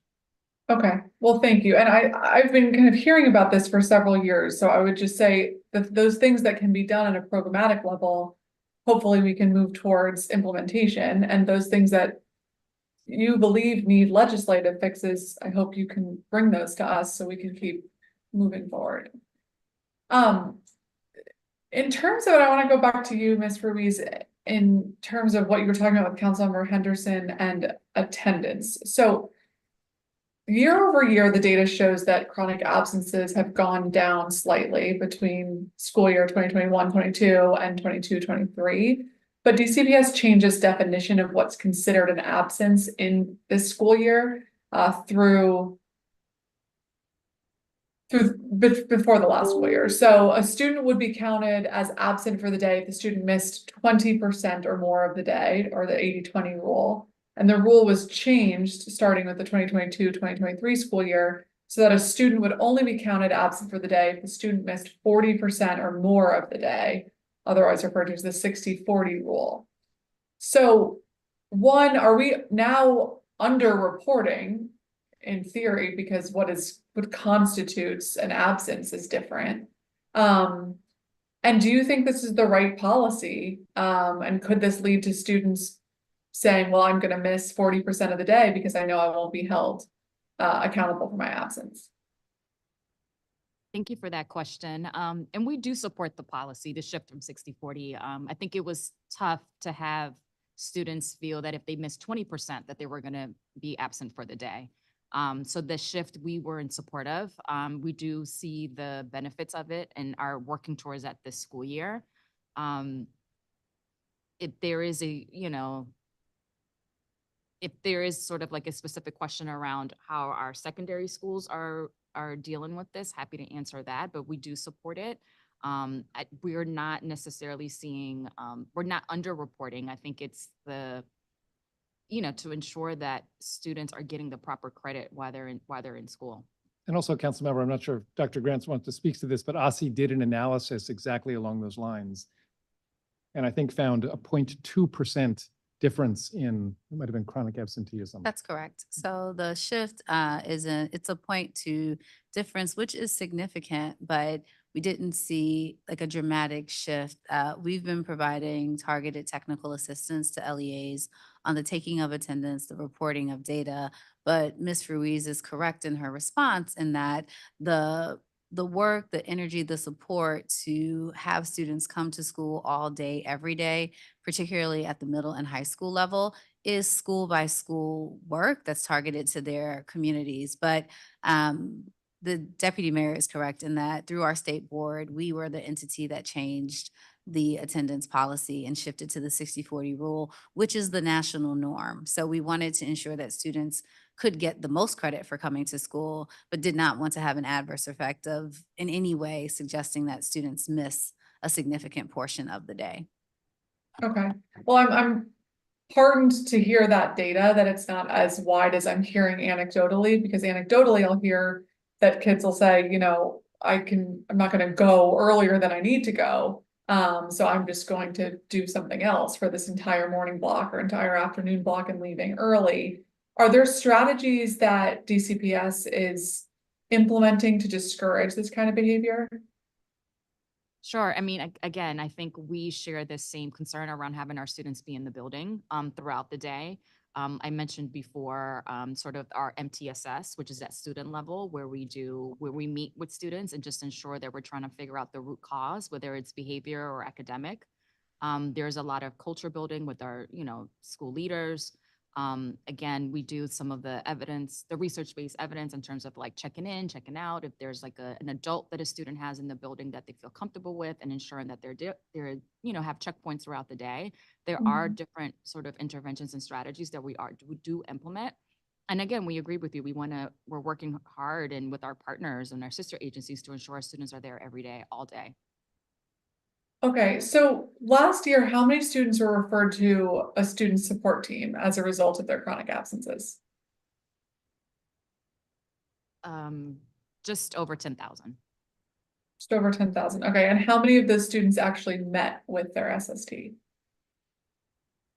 Just double check. About 94%. Okay, and if the student's absence persists after those meetings start, how often does the SST meet? Do you mean like how, like every 5 sort of unexcused absences? Is that what you mean by that question? I mean, if the student is absent and then an SST is established, but the student continues to be absent, like does the level of frequency of these meetings increase? No, but then the other sort of protocols, so if they missed the 10, then there's like a CFSA referral. If they've missed the 10, then there's a court referral. So it just depends on where they are in the attendance sort of policy and protocol. Any more just triggers the referrals.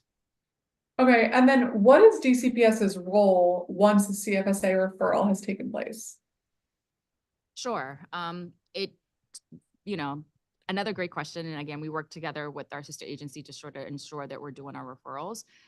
We submit our referral and we sort of wait to hear back from CFSA, depending on if a case was screened out.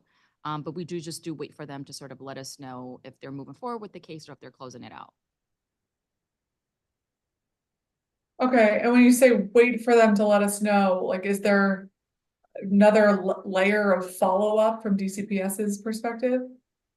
With CFSA, not necessarily, but with the families, we continue to try to reach out and work with families, absolutely. Provide interventions as needed, provide supports, connect them to resources as needed. We definitely do that, yes. Do you know what percentage of students who are referred to CFSA have those cases proceed? Another good question. I know I have it in my notes. I can circle back with you and let you know. You're asking how many cases are screened out at CFSA? Yes. I can circle back to and let you know. Or what the results are of the referral. So I guess if you say, I understand these are different tracks, but you have the referral, 90% of the cases are referred, and then you say you follow up with the families, but what does that actually look like in practice, and how is that data being monitored? Sure. So thank you. So from out of the, so for DCPS, there were 13, oh, sorry, this is. So from CFSA, there were 7,059 reports, 6,300 screened out, 219 were screened in, and 237 were referred to CFSA's and sort of engaged process.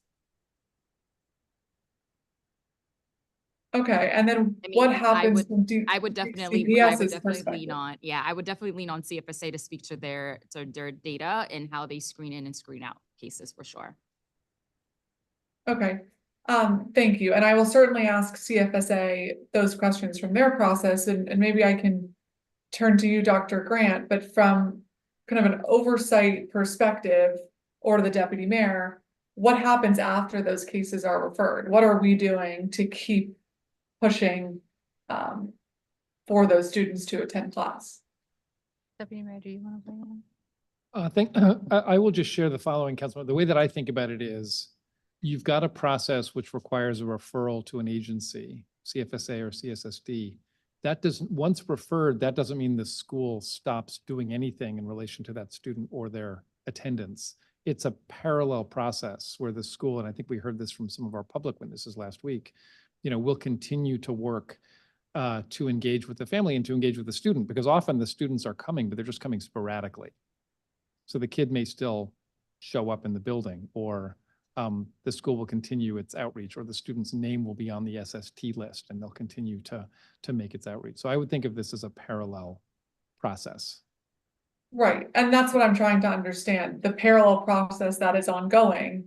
What does that look like? Because I've heard a lot about the nuances in these cases, and of course, students are not a monolith, and there's some students who have issues with their parents, some that are concerned about safety, some who have concerns about transportation, some who just aren't showing up, some who have medical issues. Of course, there are a myriad of challenges that are facing students today, but I worry in this conversation of each student has these particularized needs, what we're doing at a more macro level to make sure that there is consistency of follow-up so that this behavior is not repeated or not taken seriously enough to change.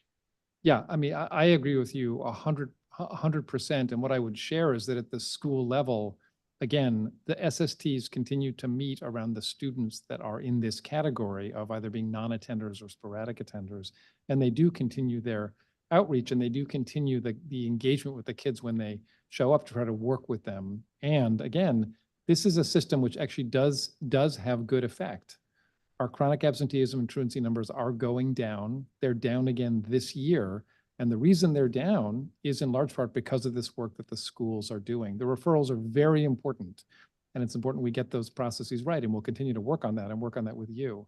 At the same time, the schools do continue to engage in this very individualistic way with families and with students. And again, we heard a lot about that, I thought, in very wonderful ways from our public witnesses last week. Okay.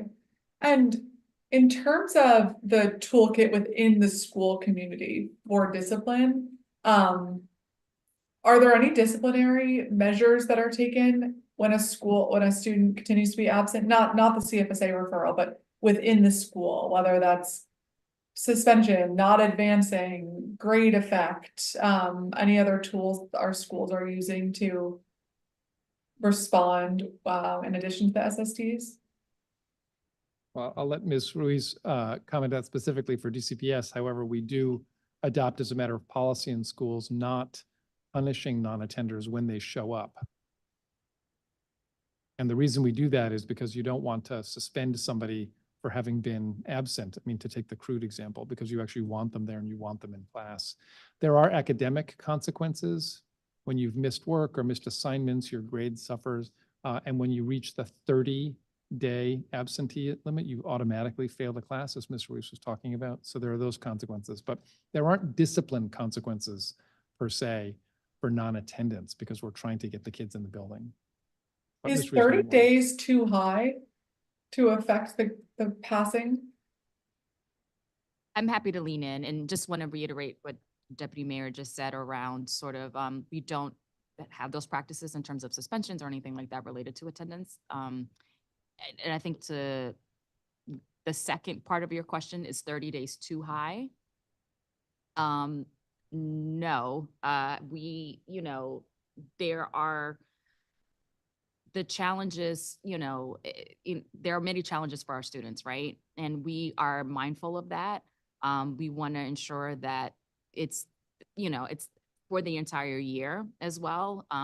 There are things that we have in place, maybe a student, it's had some challenges that they weren't able to get to school, and we have to be mindful of that.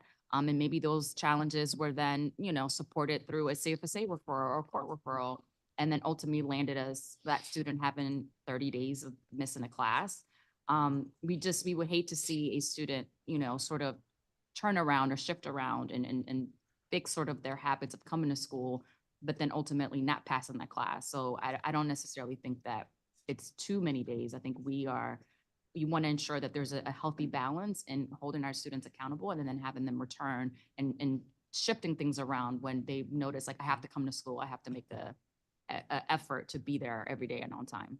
Yeah, okay. Well, I Councilmember- appreciate that. I'm over my round. I'll just close with saying, I think as we look for a healthy balance, I don't know that we're there right now when we have too many students not showing up to school at all or coming late or leaving early. And as a lot of kids will say, when they see their friends do it, they do it. And I don't think that's the right balance. So urge us all to keep thinking about how we can get that balance right, to get more of our kids in school. Thank you. Thank you, Councilmember. Councilmember Parker.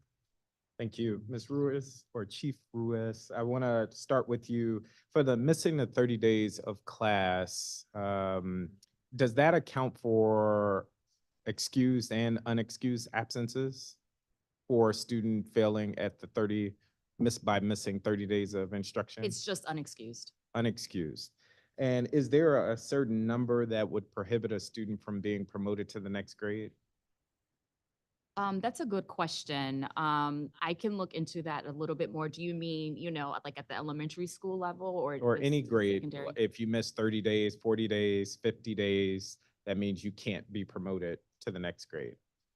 So what I'm hearing is the 30-day mark is You automatically are failing that class, correct? failing that class. And so if you could follow up and just tell us if there's a designated number of absences that would prohibit a student from being promoted to the next grade or graduating, that would be helpful. And this is courtesy of Councilmember Henderson, but I'm going to use some of my time to ask it. In the past, when a student was chronically truant and was at an out-of-boundary DCPS school, sometimes that was used as leverage to get them to come to school, their seat in that out-of-boundary school. Is that still being applied? And that's If a great so, question. why? If not, why not? Let me just make sure that I'm understanding the question. You're saying that if a student does not live in the in-boundary, are we using as a leverage to have them? If they're attending an out-of-boundary school and they have a truancy issue, is their seat in that out-of-boundary school being leveraged with the family to encourage them to come to school? No, no, that's not. If the student was placed in the out-of-boundary school through the lottery, and they have the right to be at that school. Okay. I wanted to come, while I'm with you, what is being done to improve CFSA compliance? And so as I look at some of the data in your annual report, the numbers range. I'll call out two. Shepherd Elementary, they have 0% compliance. There were supposed to be 13 instances of referral to CFSA, and there were no referrals. And then Langdon Elementary in Ward 5, there's 55% compliance. Out of 123 required referrals, they only made 68. So as a LEA, what is being done to improve compliance with the CFSA referral process? Sure. And again, another great question. We work really closely with our schools. Last school year, we were at 94% for CFSA referral. We're definitely have increased over the last couple of years. We have very specific trainings that we do with our school POCs. We're monitoring the data. There's not sort of an opportunity where we see that if a school needs more additional supports or training, that we're doing that.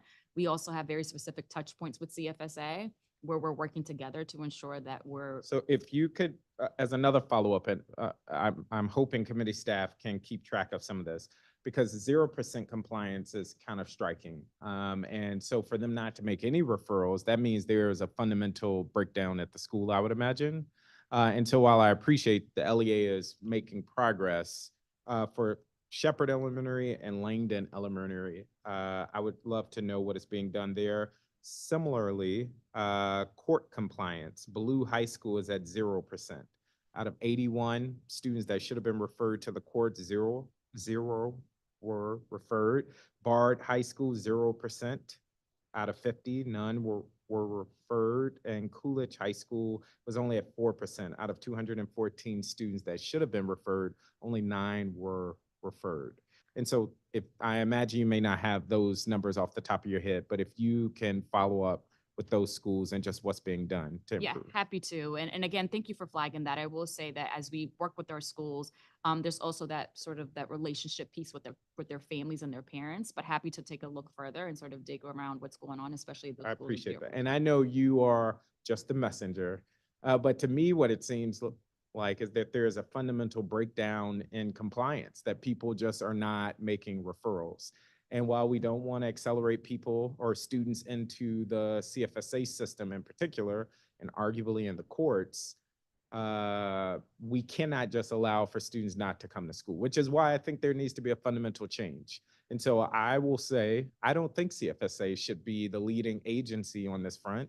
Perhaps it should be OSSI, perhaps it should be another agency, because for CFSA to investigate you as a family, that means something very different than DCPS or OSSI. So that's just my 2 cents there. I'm going to keep it moving. Dr. Grant, with the data that you're providing, do you disaggregate by disability or learning ability?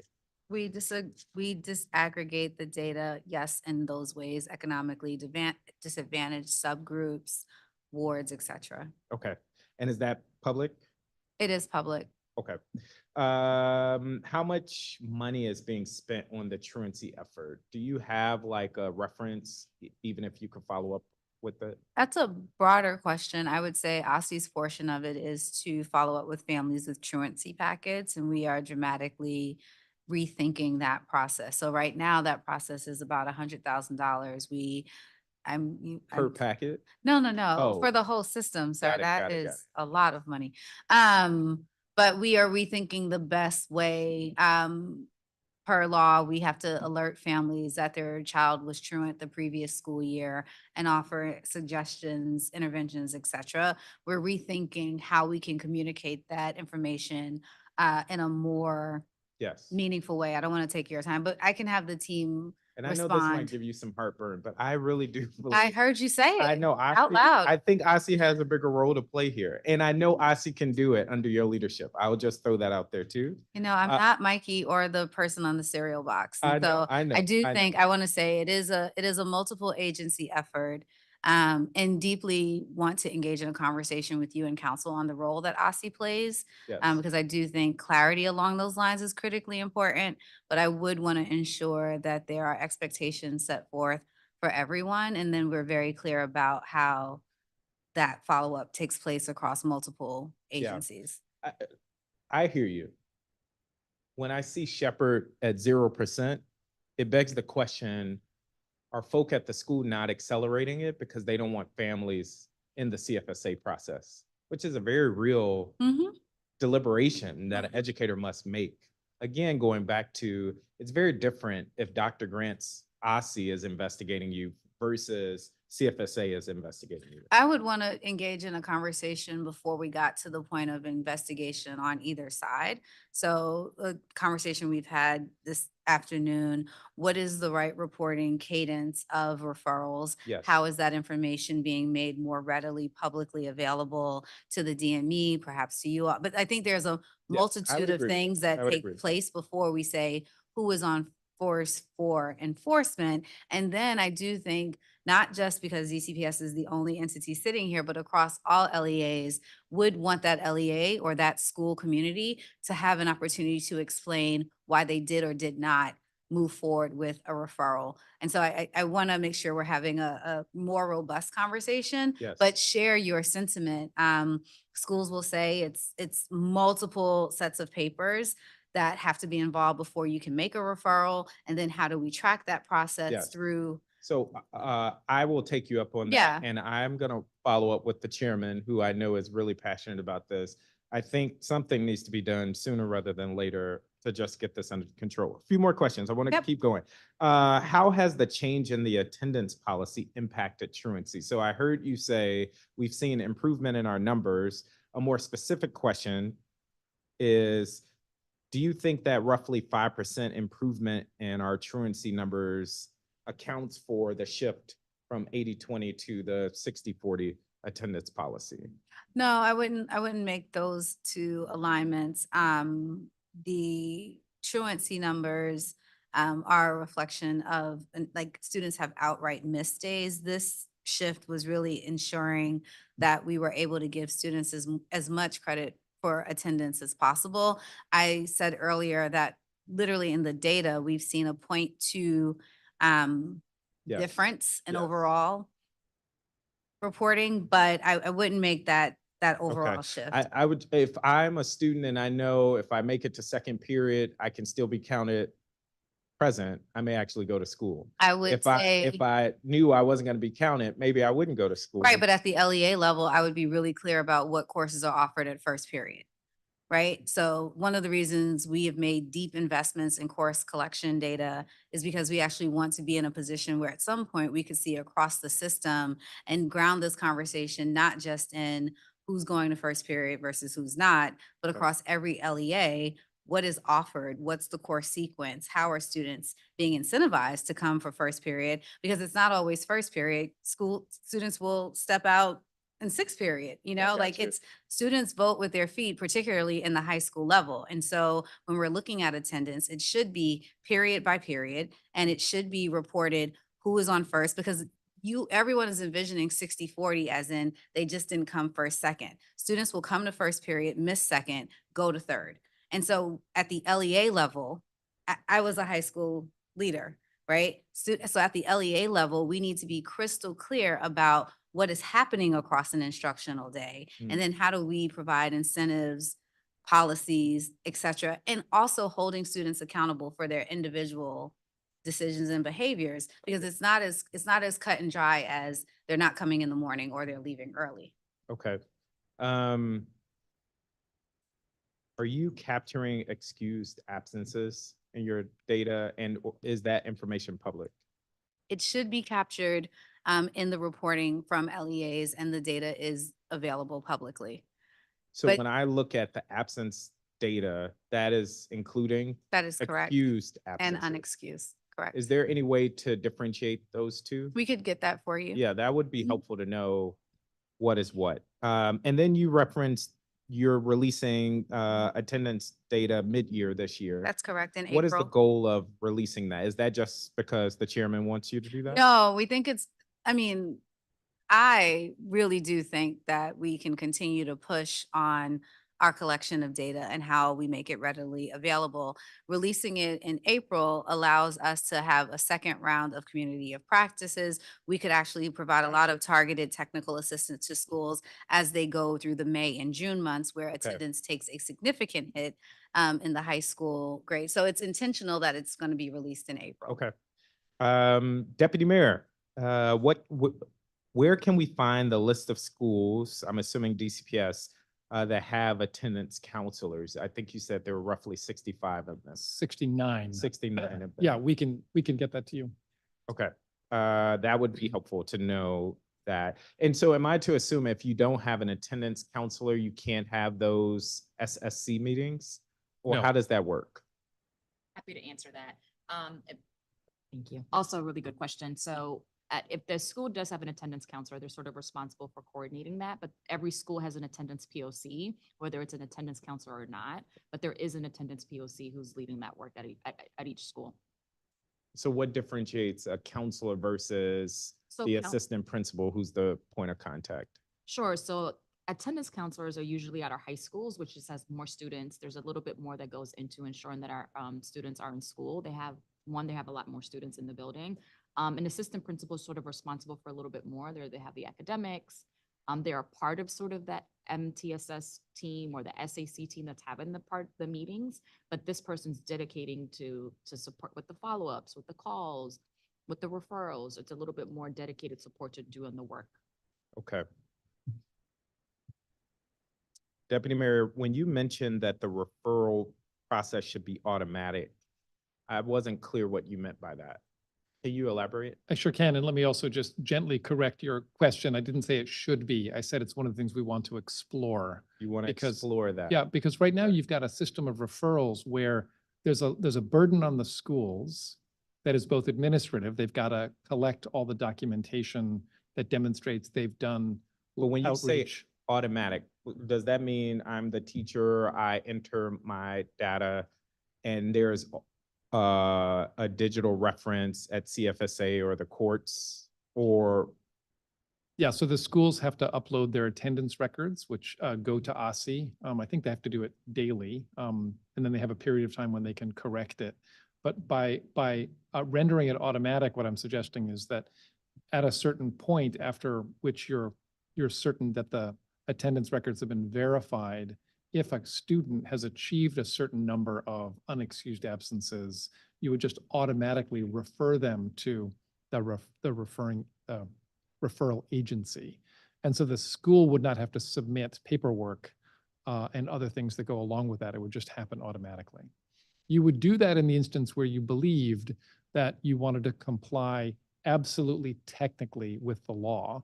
And if you're right, so I was just gonna say that. So if I'm at CFSA, how then do I follow up with the chairman who is not coming to school if I don't have the paperwork to go along with his? you would have name and contact information.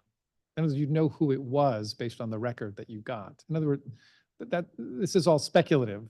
I'm not Okay. even proposing this, but there's an idea that you would, because when you think about the referral process and the parts of it that don't work, and by the way, I think we have a system that works largely as designed. Everyone who's referred to CFSA gets looked at. Everyone who's referred to CSSD gets looked at. And there's a process involved. If you wanted to remove some of the challenges for schools in that referral process, which are, they care a lot about the student and the family, they're concerned about the unintended consequences of referrals, they're worried about what might happen once the student is And if, referred. yeah, If you I wanted to hear, remove all of that, I then hear you you. might want And to if automate this it. lived with OSSI, then you could achieve what you're talking about and you would take that burden off. The challenge with OSSI is that there's a level of expertise required once somebody is referred, where you're actually looking now in a different way at the circumstance of the young person and the family, in a way that CFSA, for example, is deeply expert in. Because you're trying to see whether there's circumstances at home which might rise to the level of neglect or in rare instances abuse. Okay, I'm out of time, but we know, Deputy Mayor, for over 95% of referrals, we're not conducting those investigations, which is part of my concern. Well, we do at the school level. The schools do, quote unquote, investigate all of these cases when they have the students, because they're calling home, they're getting parents to come in, they're exploring as So are Chief we to Ruiz believe talked that a about. teacher that is marking a student absent is doing more than just that? No, I'm saying that the school community, through the SST process and through the work of attendance counselors and others, are doing an investigation to understand initially we're very compassionate. What are the barriers? Why can't you get here? Okay. And what we're learning is lots of things, and we try to help support the student. But then when you're unexcused for an extended period of time, that's when you have to have consequence. So you shift from compassion to consequence. And it's at that transition that I think we have to strengthen our system. Thank you all. Thank you, Councilmember. And I think at the moment, that's all the council members who are present. Let me just say, as I'm excusing you, that the way we've set this up is that there's supposed to be interventions. When kids are missing school, they're self-identifying that, well, they're missing school and there's probably something going on. Younger kids want to be in school where their friends are. And so why are they missing so many days? And so we've set up a system with interventions. The intervention SST is an intervention. Referral to CFSA is an intervention. And when we look at these numbers, we're seeing that the interventions aren't working. And that's the challenge. I hope you all are going to stick around in the chamber while we hear the next group of witnesses. You all thought you were going to get out of here early. So let me call the next four. Thank you, Chairman. Thank you all.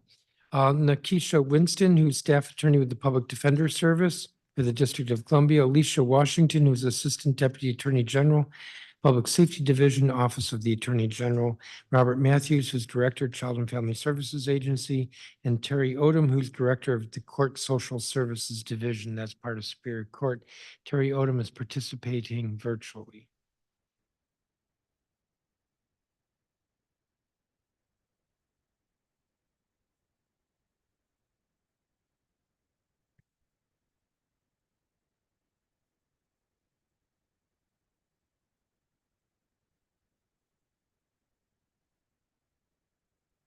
Are you all okay if we go in the order that I called you? Which means, Ms. Winston, you would go first. When you're ready.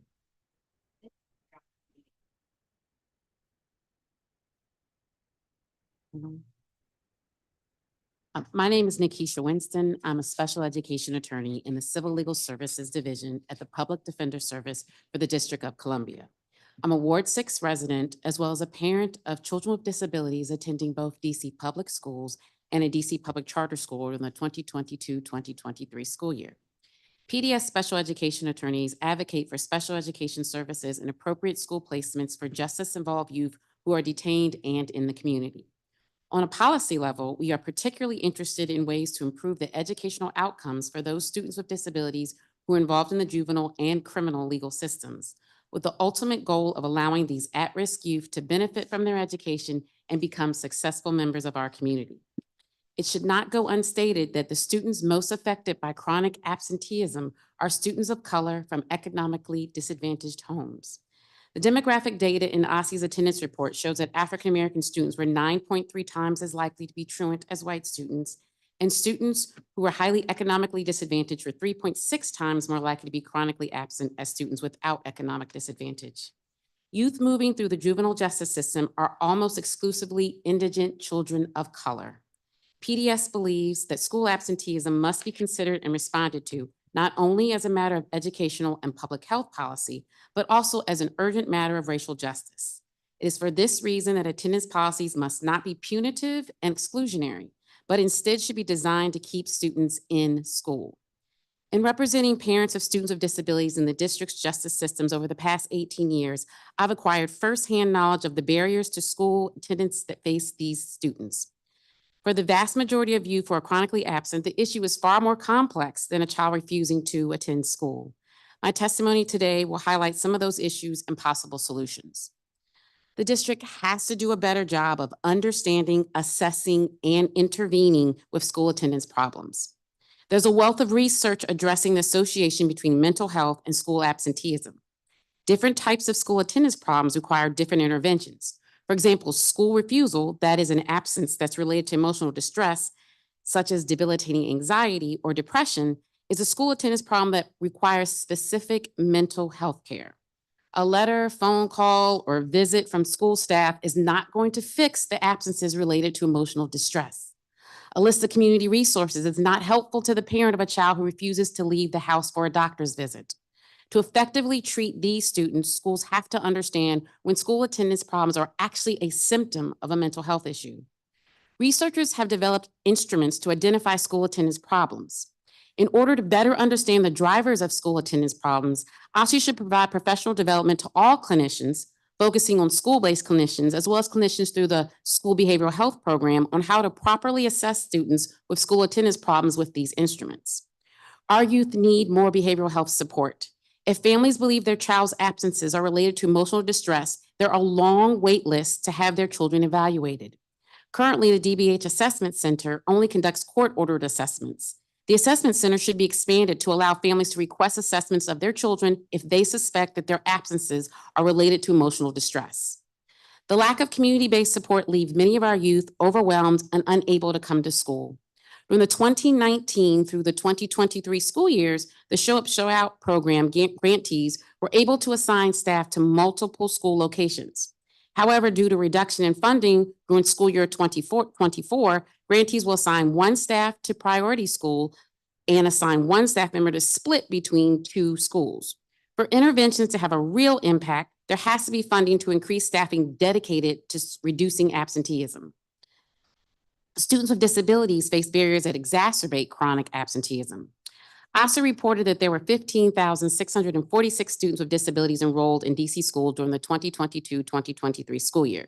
According to their attendance reports, 52% of students with disabilities were chronically absent compared to 41% of students without disabilities. Students with disabilities are also overrepresented in the juvenile and criminal legal systems.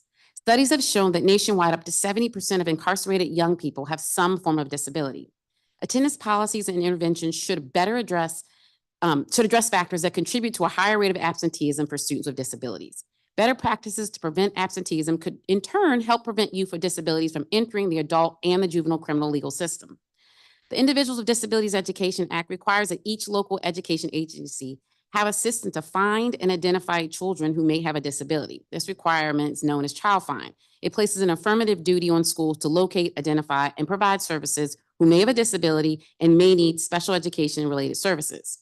Child Find should be triggered when a student has significant absences and there's a reason to believe that the absences are linked to a disability and a need for services.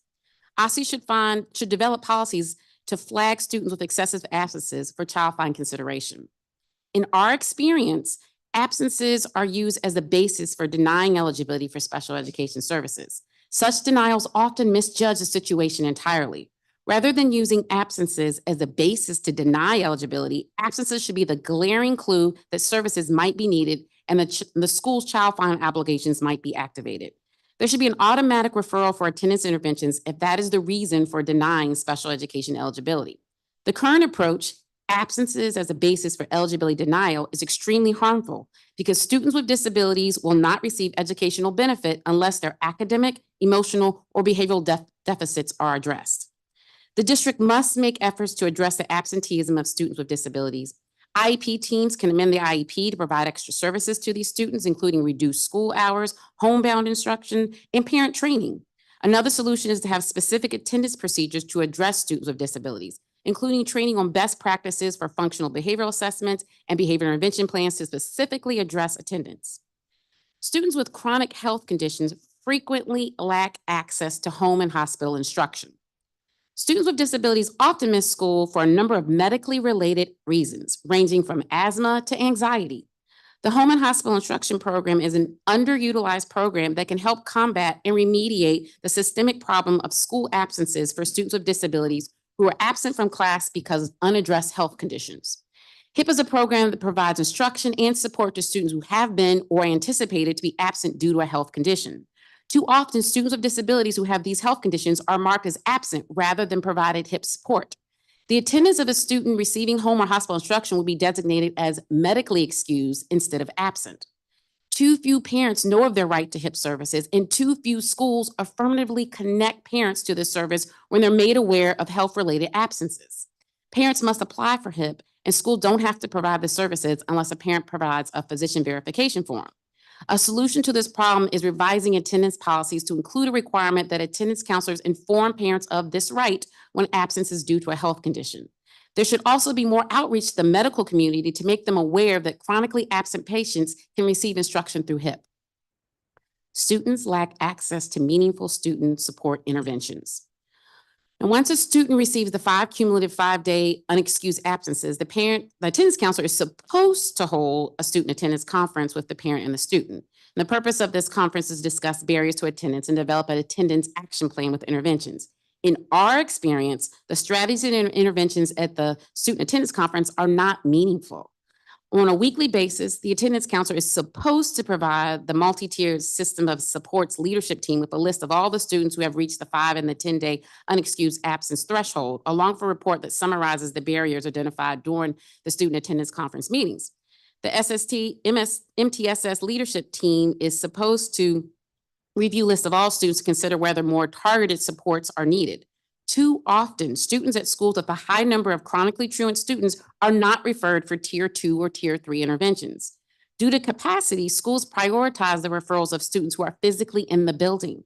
That leaves the most disengaged students without support. During the 2022-2023 school year, there were 2,575 DCPS students eligible for referrals to the court system for truancy. However, an entire school year has often passed before the student appears before a judge. Even if it were more timely, the court system is not in the best position to get to the root causes of absenteeism. It is more effective to expand the capacity of programs providing effective prevention services. For example, the Department of Human Services Parent and Adolescent Support Service Intensive Case Management Program is inaccessible to families until they've been referred to court. Schools should have the ability to directly refer families to these type of programs prior to involving the court system. Students require mental health breaks. Many students are having to process traumatic incidents that take place near their schools and their homes. It's very difficult for students exposed to this trauma to have the emotional and mental acuity necessary to benefit from instruction. The mental health of students who are far too frequently exposed to trauma should be addressed, as trauma is a barrier to achieving regular school attendance. PDS supports family and students advocating for student mental health. Parents should be able to use their judgment to determine when their child's mental health will prevent them from functioning effectively in the classroom. 12 states allow mental health days. Illinois, for example, enacted legislation allowing students to take up to 5 excused absences for mental or behavioral health yearly. Schools refer students to support personnel like a school psychologist or a counselor after 2 such absences. Schools should also have a designated safe space within the school if the student needs to take a mental health break during the school day. When the students feel overwhelmed, they will often leave school early. This will give them a safe space to collect themselves and learn to safely manage their emotions so they can return to class. School pushout negatively impacts absenteeism. In June 2023, OSSE issued their State of Discipline 2021-22 school year report. Students with disabilities received about 30% of all suspensions, despite only being 18% of the district's school population. The district has to acknowledge that these school-based actions can create attendance problems. The American Institutes for Research released a study that showed in-school and out-of-school suspensions had a consistent negative effect on middle and high school attendance 1, 2, and 3 years after students were involved in a behavioral incident. Our clients also face the troubling use of the involuntary transfer process, which allows an LEA to remove students to another school placement without any clear standards for what a school has to prove to disenroll a student. OSSE's attendance report noted that students who attend multiple schools were 2.6 times more likely to be chronically truant than students who only attended one school. The use of involuntary transfer process is counterproductive to efforts to decrease absenteeism. PDS has seen the involuntary transfers process used to get around the protections offered by the Student to Fair Access to School Act. Under involuntary transfer regulations, a school must only provide notice of the reasons for the transfer and an opportunity for a hearing prior to the proposed transfer. It does not include any of the extensive procedures a school must follow to expel a student under Chapter 25. A solution to this issue is to require revision of the involuntary transfer regulations to exclude as a basis of an involuntary transfer any behavior infractions contained in Chapter 25, and to include specific procedures in the governing regulations to ensure there's a uniform and enforceable standard when a student can be involuntarily transferred to another school. Another form of institutional pushout is found in regulations requiring a failing grade for any secondary student who accumulates more than 30 unexcused absences in a course. This type of punitive response is counterproductive. It discourages school attendance. The remedy for chronic absences should not be institutionally enforced failure. It is systemic failure of our educational system's imagination if the principal institutional response to a student's chronic absenteeism is imposed failure. PDS supports a repeal of the regulations that mandate failure due to absence. Legal system involved youth experience challenges attempting to enroll in school. When a student becomes involved in the delinquency system, they will often experience multiple school placements during the same school year. Our clients often held at the Youth Service Center while pending trial or waiting for a shelter house placement. After the 5th day at YSC, the student will be enrolled at DYRS's school, Maya Angelou, and formally withdrawn from the school in which they were enrolled in the community. Now, trials for detained youth must be held within 30 or 45 days, which means any detained child invoking their right to a trial will be withdrawn from their school. If the detained student has been enrolled in an out-of-boundary school, when the student is released back into the community, they can only enroll in that out-of-boundary school if there is space available, which means they often have to enroll in their neighborhood school. This child, who is now system involved and have to deal with a whole new set of challenges, should not have to forcibly change schools. This is a system setting involves students, this is setting system involved students up for failure, especially since they've missed school as a result of pretrial detention and court hearings. This is particularly harmful to families who went through the lottery system to avoid their neighborhood school, a decision often motivated by families trying to avoid violence associated with their neighborhoods and find the best educational environment for their student. Detained students should be allowed to remain in their enrolled school as non-attending while they're detained. This is the same way that students who are excused absences are treated, even for prolonged absences, such as when a student is hospitalized. School choice should not be forfeited because a child is now system involved. The seat should be available for the student once they're released. It's also a perverse byproduct of asserting one's constitutional right to a trial, that pretrial detention, even if you're found not involved, the equivalent of being not guilty, causes a student to lose a hard-fought school placement. Once students are enrolled, every school requires a right to attend placement. Once students are enrolled, every school, including a right to attend placement, requires the student's family to go back through the enrollment process, including providing documentation to verify residency. It's troubling that system-involved youth often miss multiple days from school waiting on documentation that's previously been submitted to OSSE. Students should not be kept out of school for purely administrative reasons. Students should be immediately readmitted to their prior school, again, just as any youth who had missed school due to hospitalization. System-involved youth face barriers to credit attainment. There's a lack of coordination to ensure system-involved students can earn credits. This causes many students to become disengaged with school and eventually leads to chronic absences.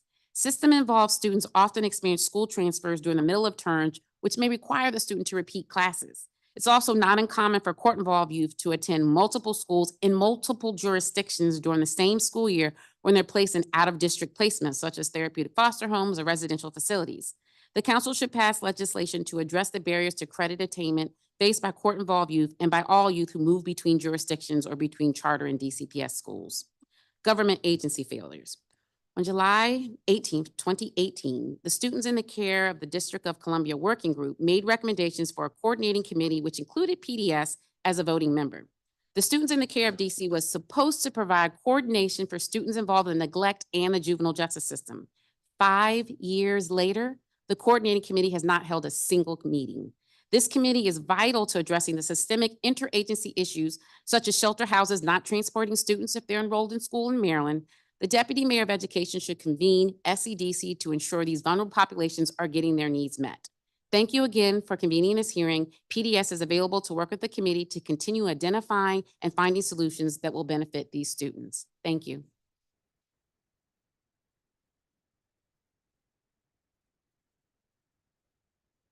Thank you, Ms. Winston.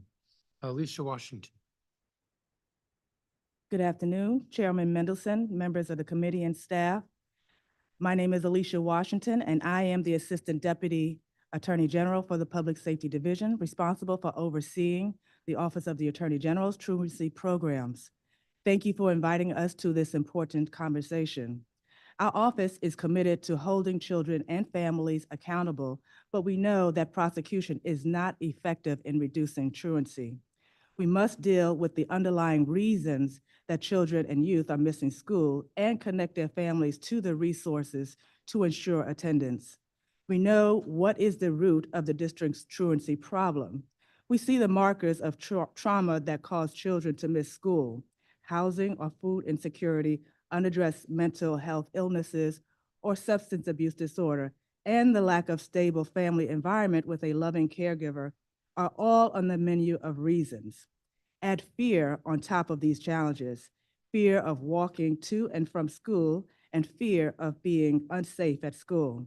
It's no wonder we see over half of our high school children and almost half of our elementary school age children missing so much school.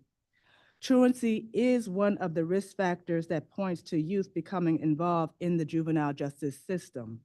As prosecutors, we know that accountability is essential to making sure children and youth stay on the right path. But we also know that we cannot prosecute our way out of this problem. If we want to make sure children and youth stay in school, we have to do the hard work of figuring out how to get them into the classroom, including giving them and their families the resources they need to address underlying problems. OAG has devoted significant resources to this very effort, launching 2 different truancy programs, Attend and I Belong Here, which I will discuss in further detail. But these programs are limited in scope and resources. To address the truancy crisis and to reduce crime, the district must do a much better job at addressing the root causes that too frequently lead to chronic absenteeism from school. At OAG, this is not just something we say, this is something we do. We have invested in and grown 2 programs aimed at preventing truancy in elementary and middle school age children, Attend and I Belong Here. Attend, which stands for Addressing Truancy Through Engagement and Negotiated Dialogue, launched its school-based attendance prevention program 4 years ago. We started at Turner Elementary School, focusing on children ages 5 to 12 with 5 or more unexcused absences. The program prioritizes parent engagement, dialogue, linkage to community support through mediation, and OAG-led case management services. Attend brings together parents and school officials for a mediated conversation to identify the difficulties parents face in getting their children to school and to obtain a written agreement where the parents pledge to work with the school and Attend to improve their children's attendance. Then Attend case managers work with the parents to get the resources they need to improve their child's school attendance. Attend includes several critical components to serve not only children, but their families as well. For example, OAG offers regular workshops to parents of chronically absent children to offer education and assistance on issues that are frequently identified as barriers to attendance, like employment and housing. Our caseworkers also provide post-mediation intensive case management, which includes connection to community-based services. OAG monitors the progress of parents and families referred to Attend, and if families successfully comply with the resource referrals, OAG can close the underlying case. Since the program's launch, we have grown to 7 additional schools, putting us in a total of 4 elementary schools, 3 middle schools, and 1 kindergarten through 8th grade campus. As of October 31st, 2023, Attend has worked with 275 families, which includes 389 children. Notably, students do not have to be enrolled at an Attend Prevention Model School to receive services. When a case is referred to OAG for a chronically absent child between the ages of 5 and 12, OAG can choose to divert the case to the Attend, even if the child does not go to one of the participating schools. This ensures that children from across the district can participate in the program. For instance, since the beginning of the 2019 to 2020 school year, Attend has worked with 72 families and 75 children who were court referred. OAG also runs a truancy program that is more student-focused called I Belong Here. IBH started in 2017 at Sousa Middle School and encourages attendance through incentive-based competition between classrooms across 6th and 7th grades. OAG also designs and teaches lessons focused on heroes, empathy, responsibility, and excellence, which together make up the Here in the I Belong Here title. We currently are celebrating IBH's expansion to Johnson Middle School, which just began over the past few weeks. Since the start of the 2021-2022 school year, IBH has held programming for approximately 130 youth. For older youth who have aged out of Attend and IBH, OAG still prioritizes solving the underlying problems children face by referring truancy cases that are eligible for petitioning in the family court to the Alternatives to Court Experience, or the ACE Diversion Program. ACE is run by the Department of Human Services and receives referrals from OAG and the Metropolitan Police Department. ACE aims to assess the needs of justice-involved youth and their families and connect them with appropriate services to help address the underlying issues that are contributing to the negative behaviors. Over the past 2 fiscal years, OAG has referred 81 truant youth to ACE. OAG is proud of our efforts to address truancy in schools before children and youth become system involved. And we would like to expand these programs, provided we get the necessary resources to do so. But the reality is, OAG is not in the best position to tackle truancy. Only a small percentage of truancy cases are referred to OAG, and rightfully so, as prosecution is not the most effective way of addressing chronic absenteeism. Furthermore, once a child comes into contact with our office, they have already likely fallen far behind their peers. Schools themselves are best equipped to recognize problems facing their students, identifying the underlying causes, and refer families to proper resources. OAG would support any responsible effort to enhance our schools' ability to more effectively address truancy on the front lines so that we can keep children and youth from ever coming into contact with the justice system. Thank you again for inviting us to appear on this important issue, and I look forward to answering any questions you may have.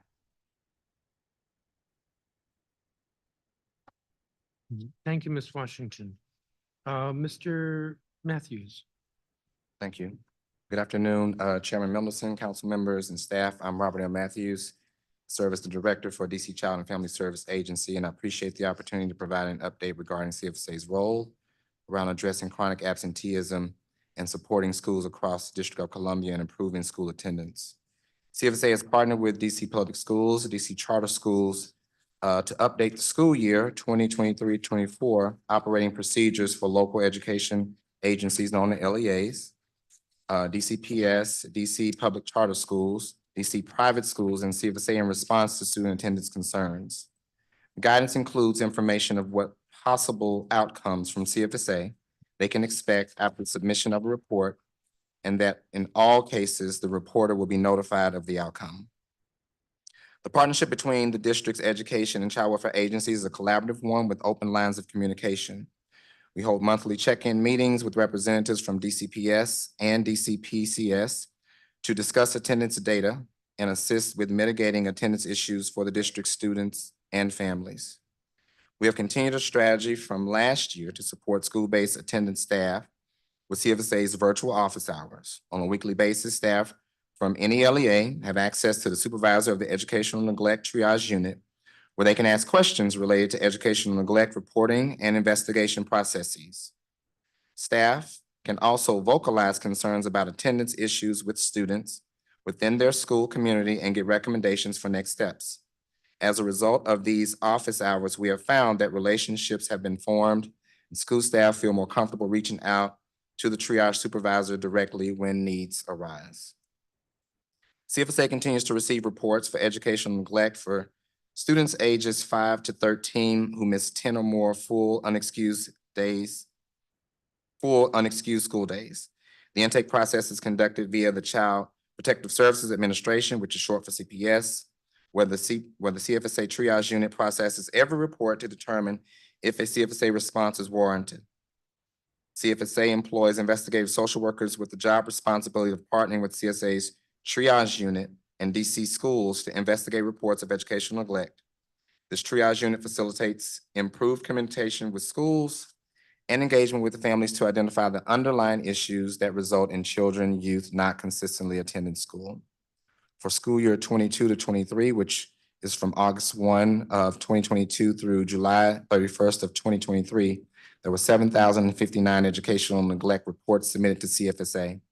Of those 7,059 reports, 6,603 were screened out, 219 were screened in for investigation, with 78 investigations resulting in a substantiated finding for educational neglect.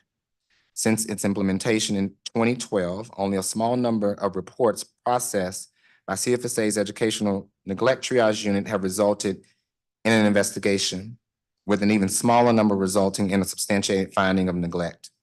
Historically, CFSA's role in holding parents accountable when we have assessed that they are negligent in sending their kids to school is to substantiate the parent and place them on the Child Protective Registry.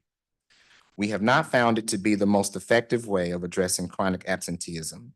The LEAs have a pre-established relationship with the child and the family, and through that relationship, they have the best opportunity to engage the parent. CFSA's involvement should occur when there are other things going on in the home, and the child's absence from school is one symptom of suspected neglect or abuse. Chronic absenteeism is an issue that CFSA has supported the educational cluster with since 2012. In our decade plus of work, the issue has remained frustratingly persistent. With a renewed focus on this issue, we see this time as an opportunity to consider alternative methods to address chronic absenteeism and support district families. As part of our Keeping DC Families Together initiative, we collaborate with families to help them access the resources they need to thrive in the district.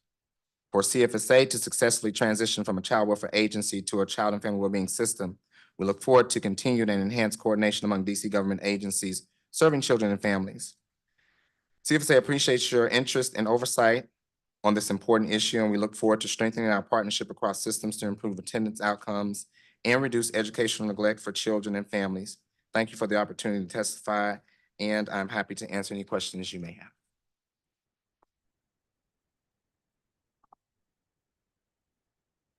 Thank you, Mr. Matthews.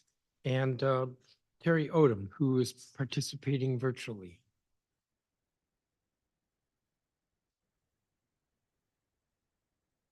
Good afternoon. Can you hear me, Mr. Chairman? Yes, good afternoon. Okay. Good afternoon, Chairman Middleton, members of the Committee of the Whole, and all of us gathered here today. My name is Terry Odom, and I'm the Director of the Family Court Social Services Division within the Superior Court of the District of Columbia, and I've served in this capacity since February 2005. I'm also joined today by Deputy Director Camille Tucker to my left, and to my right, Assistant Deputy Director, Mr. Ronald Williams. In the interest of time, I will give brief opening remarks and ask that our written testimony be submitted for the record. We are delighted to come before you today, joining our colleagues from the public and private sectors to discuss the issue of chronic absenteeism and truancy. The CSSD extends its appreciation to you, Chairman Middleton, for your steadfast leadership on this and a host of issues impacting our school-age residents. Certainly, we can all agree today, chronic absenteeism and truancy are often symptoms of much larger issues. The CSSD continues its work to enhance our efforts to improve school attendance, but even bolder and creative efforts are urgently needed to address truancy. The CSSD affirms our position that all children and adolescents should be accorded access to the most innovative educational curriculums and extracurricular activities in state-of-the-art natural settings, ideally in neighborhood schools, playgrounds, and parks, free of factors which often impact school attendance. However, we are also acutely aware that due to a variety of factors, such as undiagnosed and untreated behavioral health issues, needed remedial assistance, neighborhood tensions, and local violence, far too many youth are not attending school. This reality is particularly true for many children and youth interfacing our child welfare and juvenile justice systems. Exposure to traumatic and tragic experiences often goes unreported, undiagnosed, and are untreated until contact is made with social services agencies. National indicators continue to underscore that truancy is most often a gateway to involvement with juvenile justice and criminal justice systems. Similarly, youth who experience chronic absenteeism and truancy are far more likely to be susceptible to negative peer pressure, which can also lead to law-breaking conduct and formal contact with such systems. This is particularly true when a youth falls behind academically. The COVID-19 pandemic exacerbated the number of youth who are not thriving. For a considerable number of youth, remote learning due to the pandemic proved a major challenge, further widening gaps in academic achievement. As public and private stakeholders are working aggressively to combat truancy and chronic absenteeism, we are also endeavoring to leverage behavioral health and tutorial supports. CSSD is a critical stakeholder in our city's effort to respond to chronic absenteeism and truancy. Detailed in our written remarks is the process by which the CSSD responds to formal referrals for youth ages 14 to 17.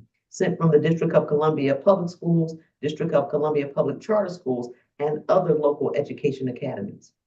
I want to take a moment to share an initiative that the Superior Court is undertaking to improve school attendance and academic progress for youth under Court Social Services Division supervision. In 2021, the Superior Court launched the Succeeding in Our Academic Responsibilities, SOARS.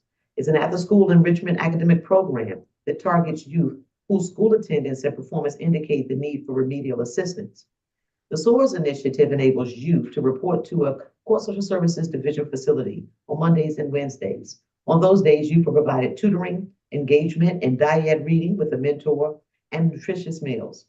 Mentors consist of court employees, including judges, administrators, managers, and staff who volunteer after their workday to encourage and support our youth.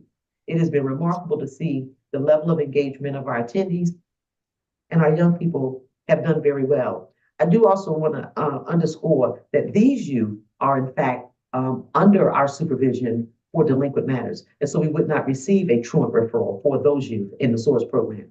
In January 2024, SOARS will be expanded to include two cohorts, one targeting youth residing in the Northwest and Northeast quadrants of the District of Columbia, and the other targeting youth who live in the Southwest and the Southeast quadrants of the District of Columbia.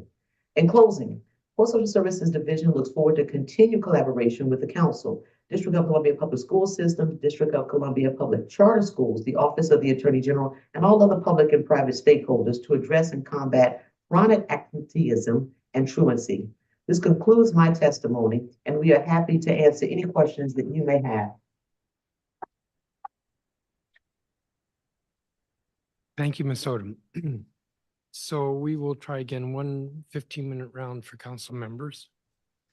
I'm going to begin, and I think I'm going to begin with Child and Family Services Agency.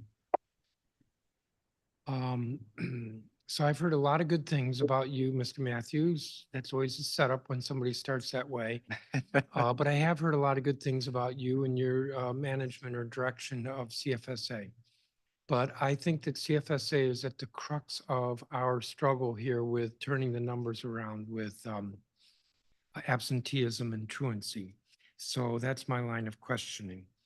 As I have indicated with the previous witnesses, what we have set up in the law is a policy program of interventions. Actually, it kind of ties in sort of a reaction I had to Ms. Winston's testimony. You said we really ought to be looking at what are the causes and trying to help kids. Well, that's what we've set up. So the law says that when a child under 14 has 10 unexcused absences, that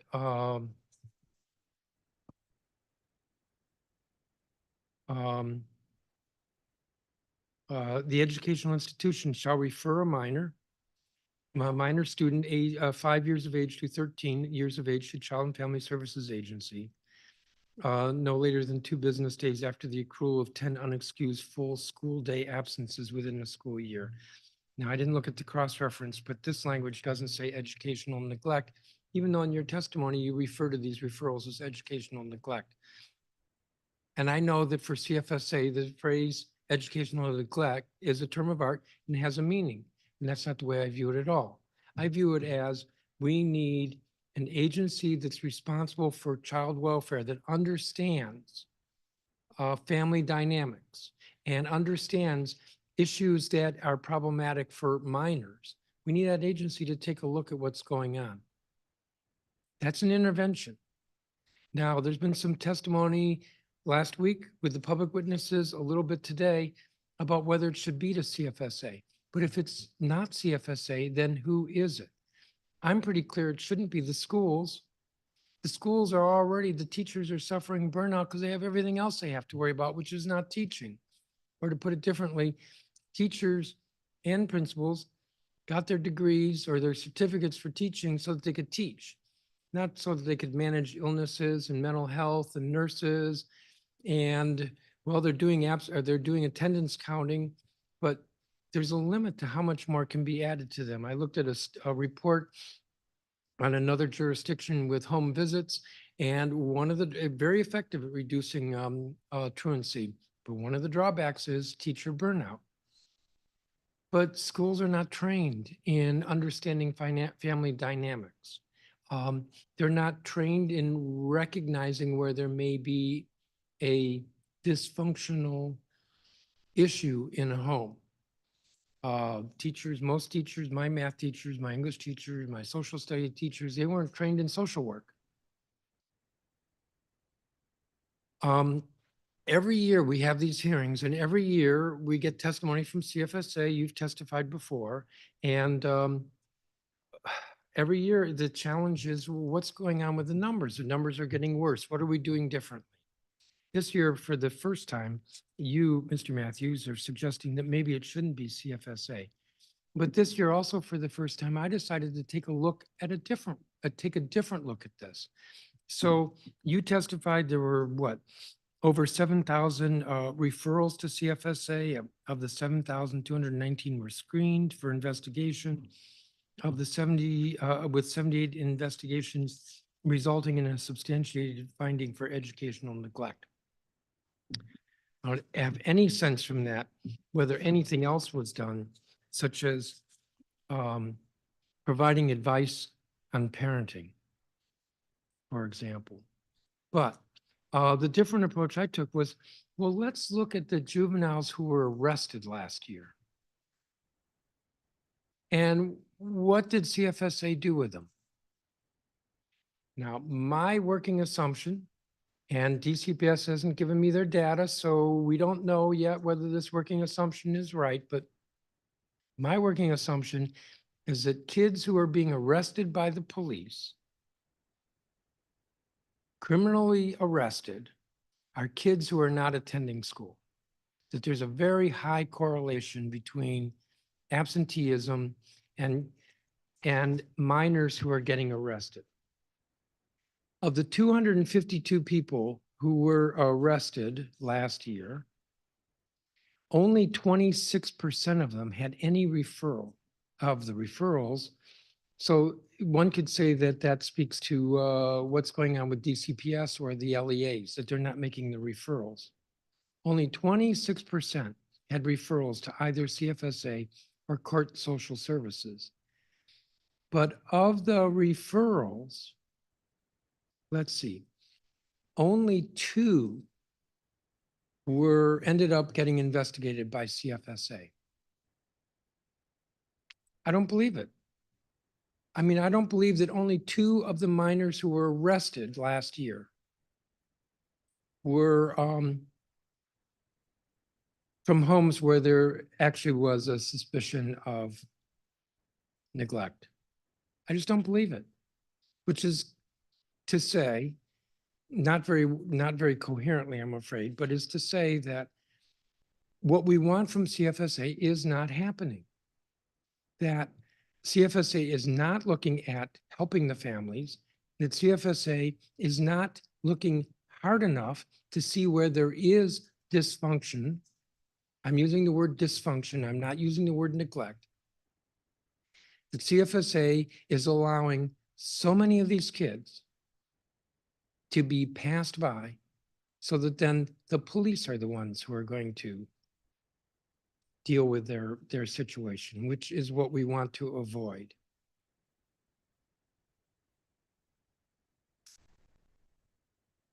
There should be a question here. Maybe it's just, how do you respond? We'll start with that. Sure. Thank you, Chairman Middleton, for that. I have a couple of responses to that.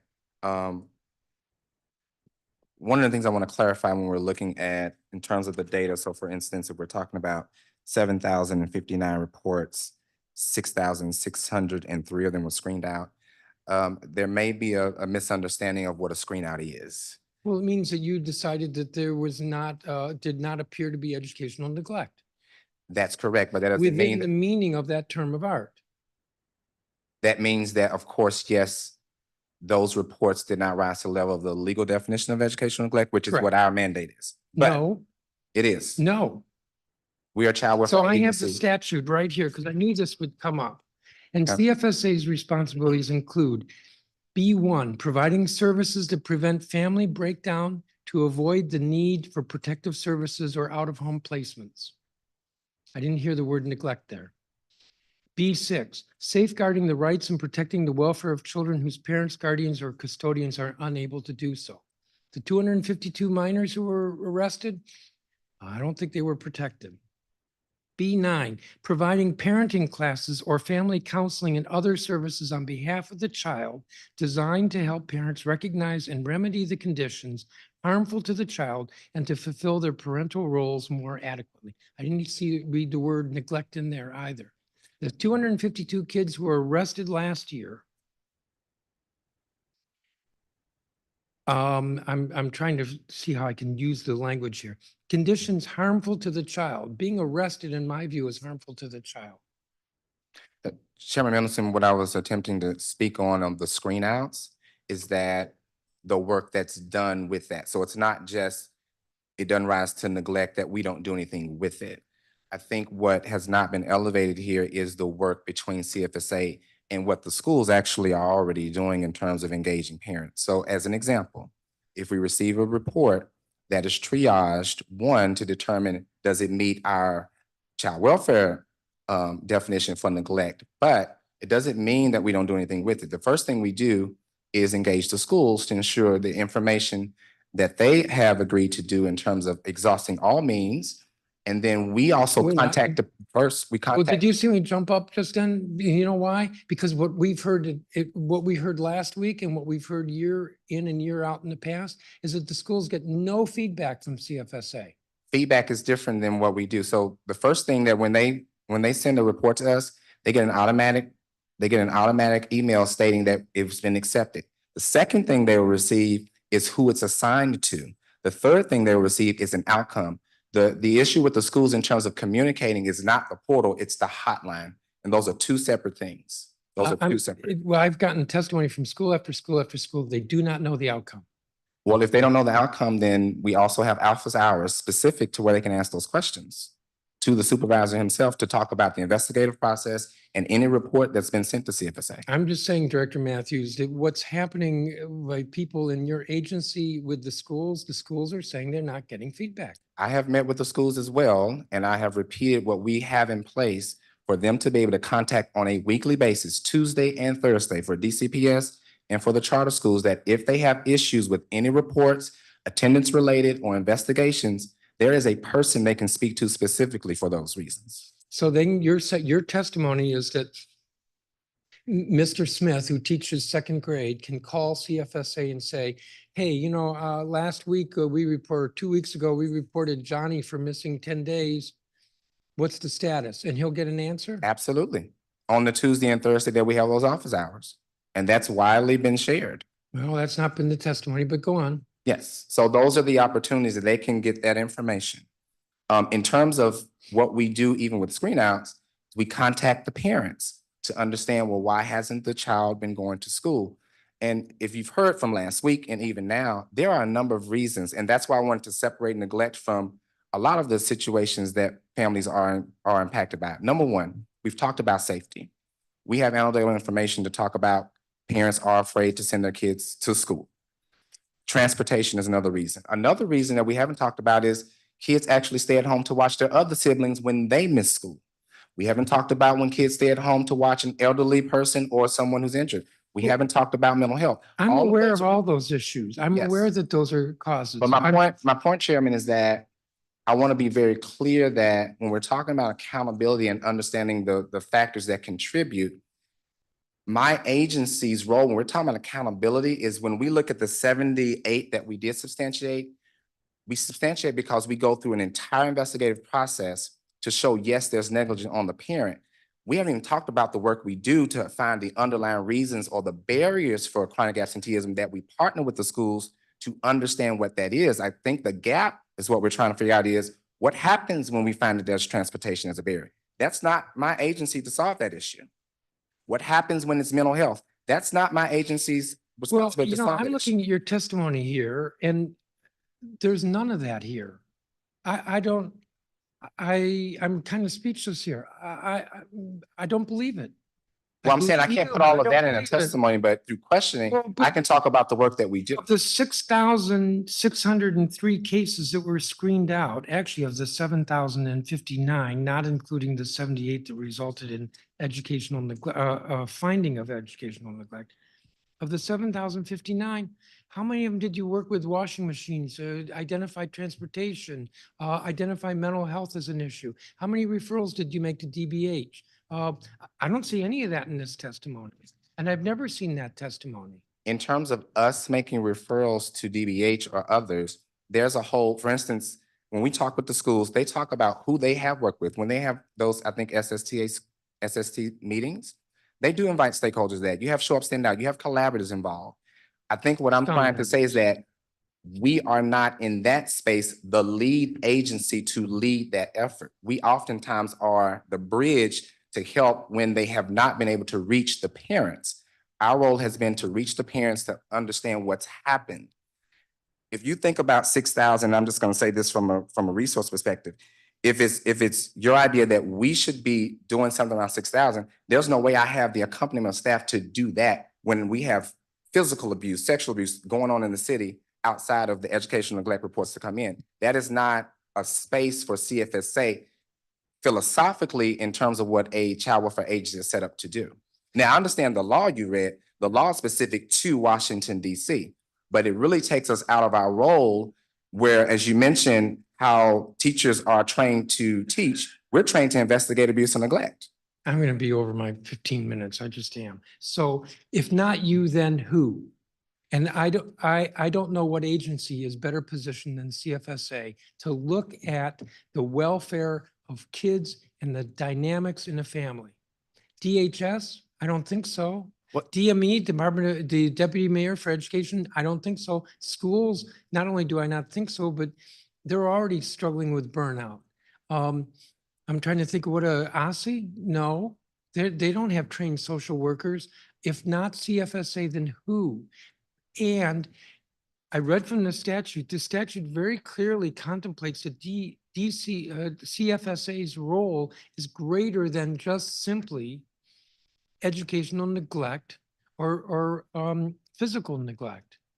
That it includes parenting classes or family counseling. And some of those referrals are made to collaborators. I think that's the part that's But missing. I don't see that data. Then do you want to resubmit with all that data?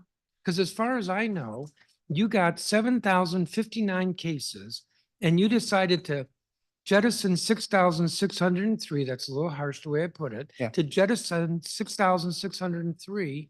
And yet we know that of 252 kids who were arrested last year who were minors, that only 2 of them did CFSA find that it was worthy of an investigation.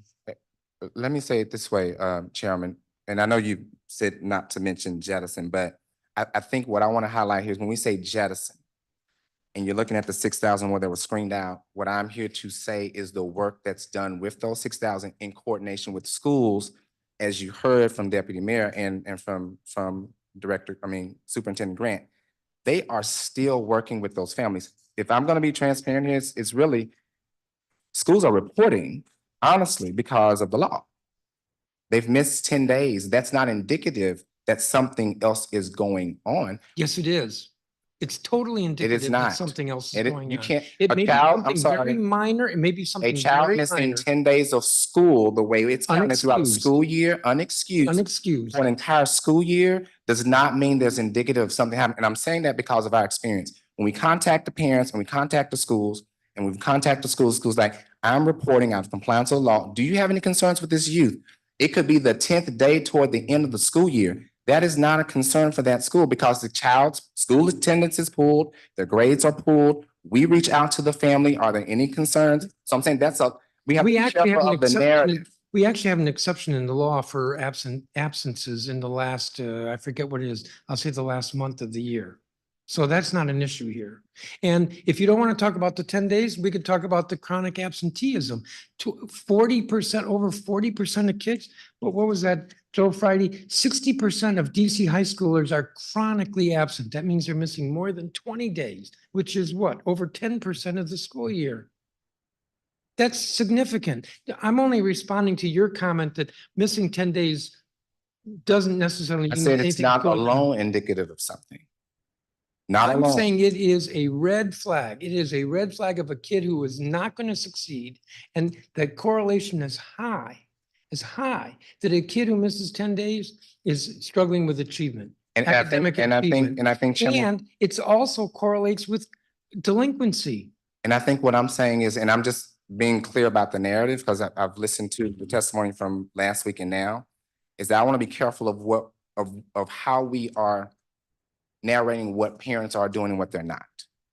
That's what I want to make sure. So for instance, for us to think that there are parents from my field are negligent in sending their kids to school is not necessarily factual from what we do. I'm not using the word negligent. I Okay. realize that within the rubric of Child and Family Services Agency, negligence, educational neglect is a term of art that has a meaning, and I'm not using that word.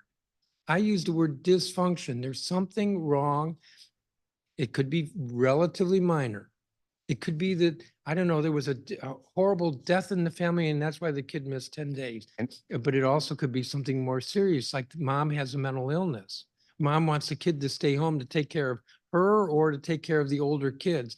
Could be a transportation problem, which is completely innocent. I don't think the children are, I think for the younger children, they're not guilty at all. And the older kids, it's something else. Like, they're not doing well in school. No, I don't think, to me, it's not about blame. It's about help. I agree with And that. if it's not CFSA, then who is it?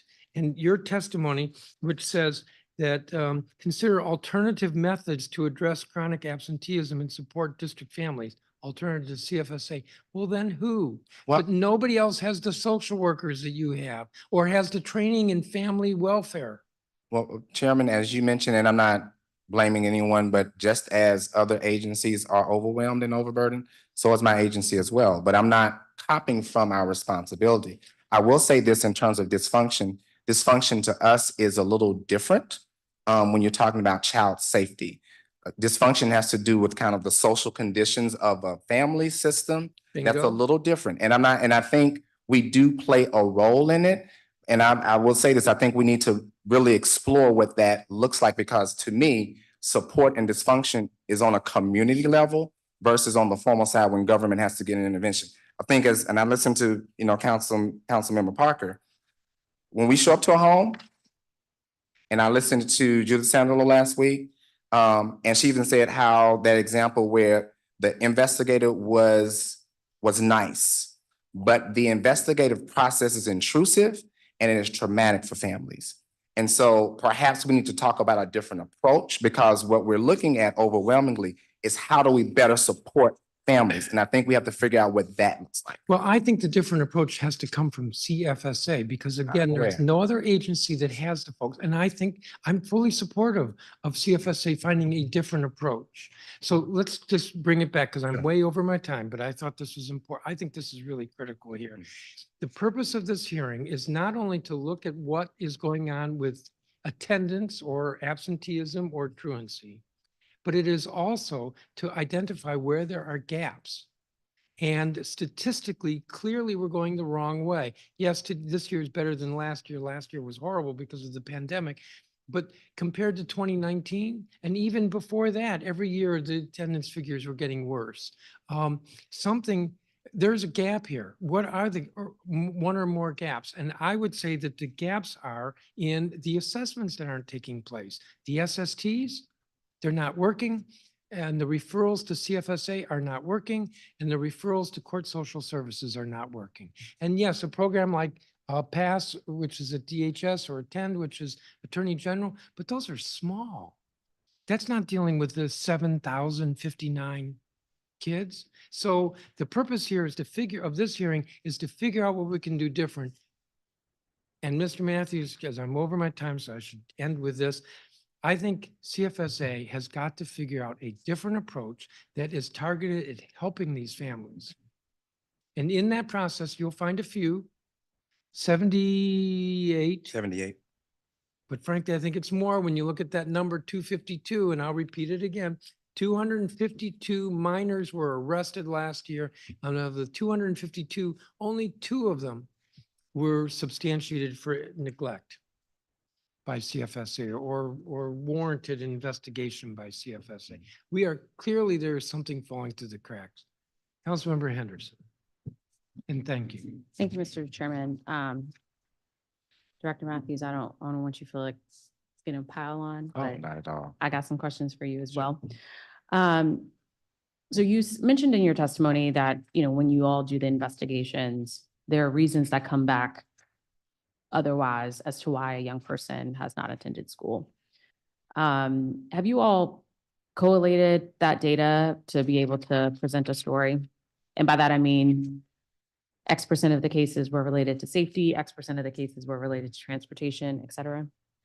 We have not done that, and what I can say is that we're currently overhauling our entire child information system to where we can be able to do that, and that's probably a process that's a year and a half away because of our FACES system is old, and Oh, no, basically we're using QuickBase to get this Remember, we gave you information. some extra yeah. money to Right. help y'all along. Yeah, so we do not currently collect it in that way, but what I provided was anecdotal from the things that we have, but that's something we would look to collect to be able to Okay. do that. So talk to me a little bit about the feedback process with a school. If you feel that CFSA is not the appropriate place to handle some of these things, but let's say a family says, we have a transportation issue because, I have to be at work at 6 o'clock and there's no one to be able to take the kids on Tuesdays and Wednesdays or something like that.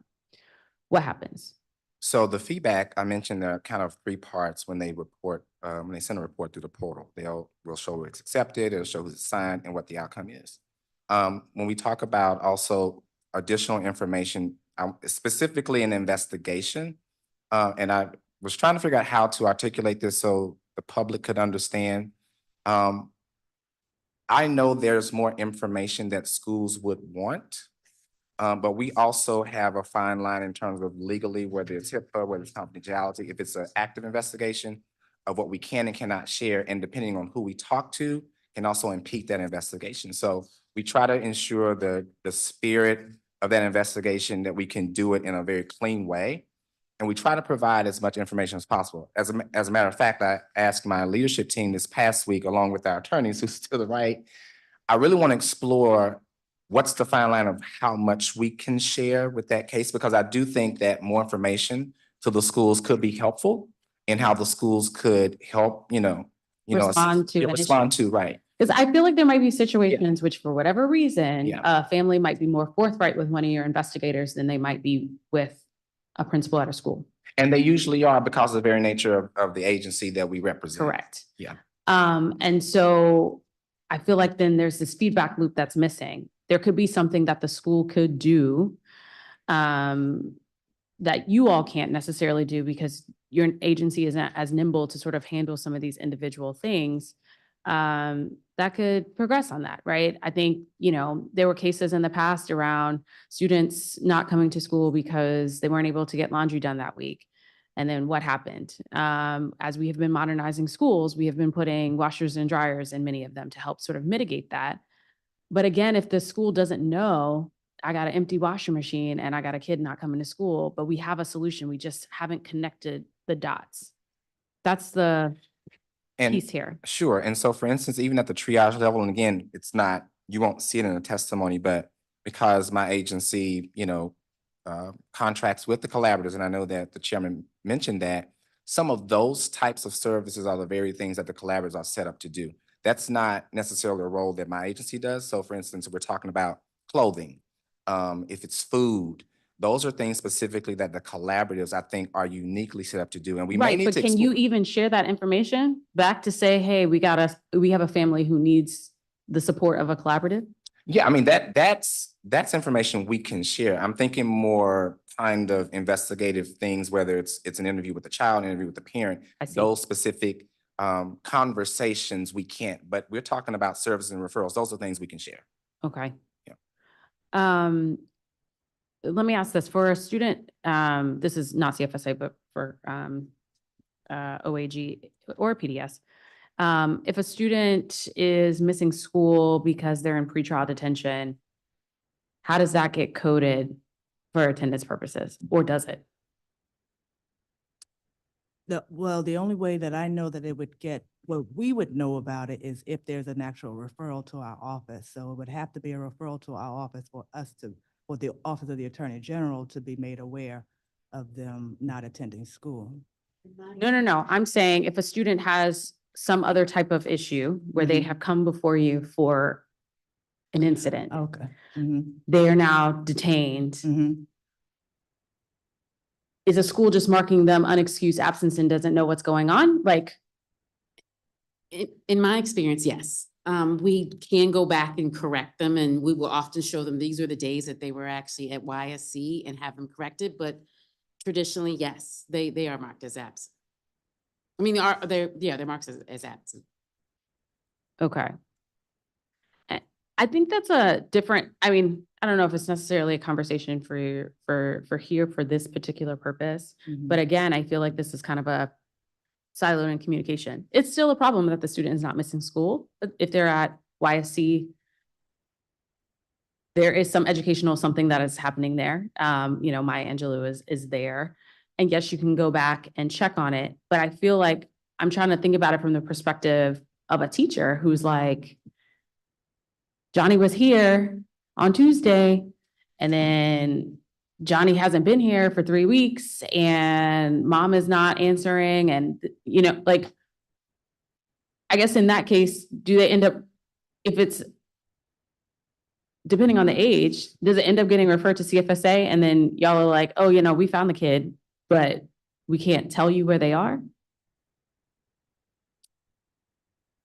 I don't know if we could, I guess CFSA can answer that, but again, if it's. Do you if get my it's a- question though? Yeah. So I'm saying like a student has missed X number of days. It turns out that they are court involved. Mhm. The school just simply refers it to CFSA because no one has had any communication. Then it's CFSA who finds out, oh, no, we actually know where the child is, but we can't actually tell the school. Oh, no. So let me actually clarify that. Okay. And if we make contact with the parents or the kids, we provide that information to the school. And the school actually absolutely follows up with that because, and you're right, because sometimes that the schools do exhaustive work in terms of trying to reach out, robocalls, as you've heard before. Parents oftentimes are a little more responsive to CFSA. I'll go on record and say that, Chairman. And with that, that's why I said we're much of a bridge, honestly, when we're able to make that contact. We do provide that information to the school. So when you talk about a screen out, it means that's the work that's done to connect them because they have the established relationship. I think where we've had this conversation is after we make that connection with the schools and the parents and the families to continue their work, we're no longer in that space to actually what we call carry a case. I see. You see? So, and here's the other point that I want to make too. So in terms of providing that feedback loop, the reporter who reports to CFSA is the individual that we respond to. And I do know, Chairman and Councilmember Henderson, when you're hearing the schools don't know, it's the principals that don't know because it's not the principals that's reporting. If that makes any sense? It would be the attendance counselor. It could be attendance counselor, it could be the teacher. I think what we're finding is that whoever the reporter is in the school and it's not the principal, we're not so sure that there's communication on that end because our role, even legally, is that to contact the reporter of information because they have access to what has happened, what they've done, made all exhaustive measures. We report to the reporter. And what we do here in terms of what you mentioned, well, why didn't we know? And so it could be that principals don't know because there are multiple people within the school outside of attendance council that is reporting to CFSA. I see. Okay. And when they may not be receiving the information, it could be the person reporting that's receiving it. So many silos here where I feel like everyone should be on. I made a comment to a friend, like whatever happened to one band, one sound? Did everybody miss drumline and not receive that message around culture, right? If we're all moving in the same direction, then we all need to be communicating about the kids because they're all our kids. We all care about the Right. kids, but when one person has information and they're not sharing with the other, this is how we get sort of these pieces. Let me ask this for support social services. So for CFSA, they said when we investigate, we have conversations, there are a litany of other reasons as to why a child is not attending school. What are some of the reasons when you all contact folks that they say that they haven't been attending? Because it's a different population. It's older. Right. Safety is a big reason. I think that's a paramount reason right now is going to be safety. They're just, some kids are just not interested in being in school. They have other interests outside of the school.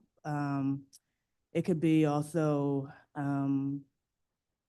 family dynamics, things that are going on in the home. They may have to, as was mentioned, look after younger siblings. So there are various reasons why even the older youth are not attending school.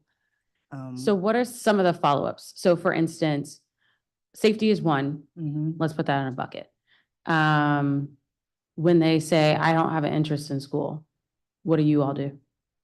Well, it's not something that the Office of the Attorney General can do in order to make a child interested in school, but. No, what I we do understand. wanna But so do- what's the Office of the Attorney General's feedback loop with a school?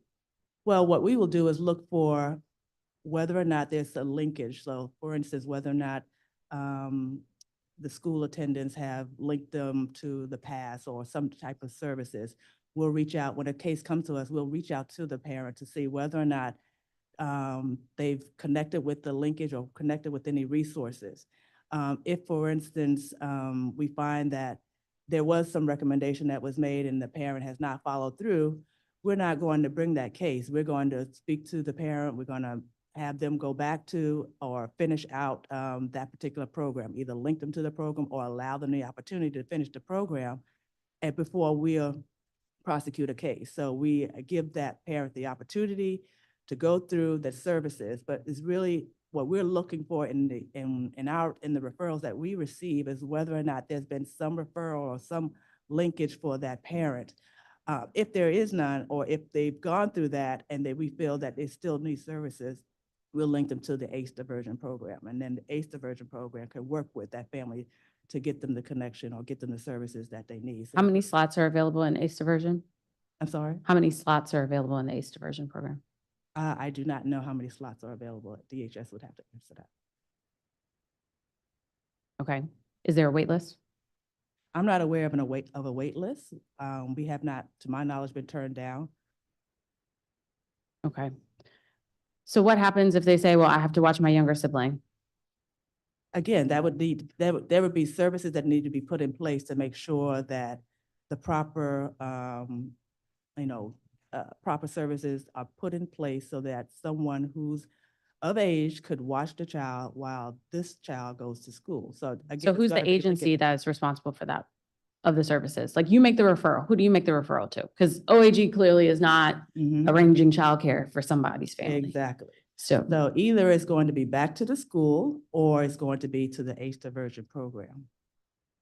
So the ACE diversion program is a catch-all in terms of social services? I can't say that it's a catch-all. What I can say that it is a diversion program, and they have successfully, in my opinion, done well with the youth. And it's a program that we believe in, and so we do refer the youth to those programs and the families to those programs. Okay, so of the youth who've then, if you believe in it, and I'm not Mhm. picking on you, but I'm saying like, I want to check, sort of trust but verify. Mhm. If you believe that the program is successful, then what percentage of the young people who go through ACE diversion program improve their attendance record after they complete it? Again, ACE would have to, DHS will have to provide. But you all believe in it. Sure, we do. So don't you know how successful it is? I do not off the top of my head. I can find out, I can follow up with that to find out what the success rate is, but those are stats that come from DHS. Okay. I'm not as frustrated as the chairman, but I'm a little annoyed. We're at a truancy hearing and nobody seems to have any data of whether or not the truancy programs are. Oh, Mr. Deputy Mayor, please come up to the table. Just so the public can hear you. While he's coming up, let me just say, Ms. Washington testified that over the past 2 fiscal years, OAG has referred 81 truant youth to ACE. That gives some sense of capacity. But she asked how many were successful. Yeah, so the data that we have suggests excuse me, that of the ACE referees, 93% had improved functioning on CAFAS, which is their test, and 52% showed improved attendance while in the program. And that was, there were 413 total referrals to ACE. How many? 413? 413. Was that just last school year? Yes, that's October 2022 through November 2023. Okay, the chief function of ACE though is not around improved attendance, correct? It's both improved attendance, but also the intent is to work with families in advance of, that are legally involved in order to make sure that the kids actually get on the right track. Right. So attendance is a good marker of that. Okay. So, but if ACE is only for the students who are legally involved, what about the kids who are not legally involved but have still been referred to court social services for truancy? Pass. Okay, how's that doing? Do you want to sit down? There's a fourth. There's an extra chair. I don't really want to sit down. Can I just hover and then go back to my seat in the audience? 97% had no legal involvement, 79% had improved functioning, and 56% showed improved attendance while in the program. How many students? And that was 290. Thank you, Deputy Mayor. I'm over my time. Thank you, Mr. Chairman. I'm over my time. Am I up? What's that? I went over by more than 5. Some of us. Thank you, Councilmember. Councilmember Pinto? Thank you, Mr. Chairman. I have so many of my own questions, but so many questions that came up as a result of the previous discussion. So I don't know that I'll be able to do this in 15 minutes, Mr. Chairman, but I'll do my best. So let me start with you, Ms. Washington. You know, we heard a lot from the last panel that our schools need to be doing more and are doing, are making efforts to engage with students, to engage with their families, to get at the root causes of why they may be missing school. Mm-hmm. And then when those interventions are unsuccessful, we pass them along to the second panel. And now I'm hearing a lot of kind of the same conversation of, well, we need to do more to address what these root causes are. But I still am not hearing a lot of what happens when those efforts fail or are unsuccessful for a particular set of students. Mm-hmm. And so part of the council's public safety emergency bill that we passed this summer was requiring the Criminal Justice Coordinating Council to set up a public dashboard so we can see the efficacy and outcomes of some of the programs, both in our juvenile and adult system. And on the dashboard, it shows that only half of kids referred to ACE for any reason actually start the program. So for the other half of kids who are referred but don't show up, what's the next step? One of the things that we do at our office is when ACE attempts to contact a family and they are not engaging, we will reach out to the family as well and encourage them, if you will, to participate in ACE. It has been effective where once we get involved and speak with the family, that they will, they're more readily willing to engage with ACE. Again, just thinking about the fact that it's the Office of the Attorney General that is getting involved and contacting the families, we have found that they have been more willing to get engaged or be engaged with the ACE program. Now, it may be something that's more significant where we don't know where the child is or some other factors that are outside of our control, but where we can reach the family members and when we can engage with them, we have found some success in them actually participating. Okay, but what happens if you don't? And they still won't engage with you or still won't show up? What happens is we have to continue the efforts. Like we do not believe that prosecuting them is the answer. So we have to continue to look for ways to help the youth and the family and engage the youth and the family. Right now, again, it is the ACE program, and right now it's just a matter of, again, trying to reach the families. But at this point, we're not bringing a case against the family. So what we are saying at the Office of the Attorney General is that we need more funding and more services to help engage those families rather than looking to our office for prosecution, because we cannot be the answer for trying to resolve those issues when the parents or when the youth are not engaging with ACE. We have to find the services in order to be able to help reach those who are more challenging in terms of being able to get reached.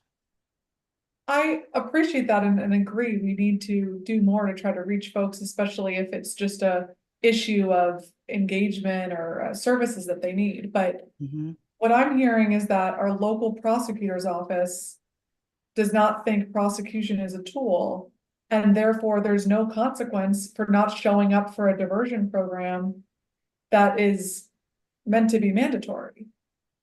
Well, it's not just the Office of the Attorney General. It's also the JJAG, the Juvenile Justice Advisory Group, that advised the mayor, in fact, that we should not be prosecuting truancy. This is not the way to solve the problem. We have to find the services. We have to find a way to address it in the community.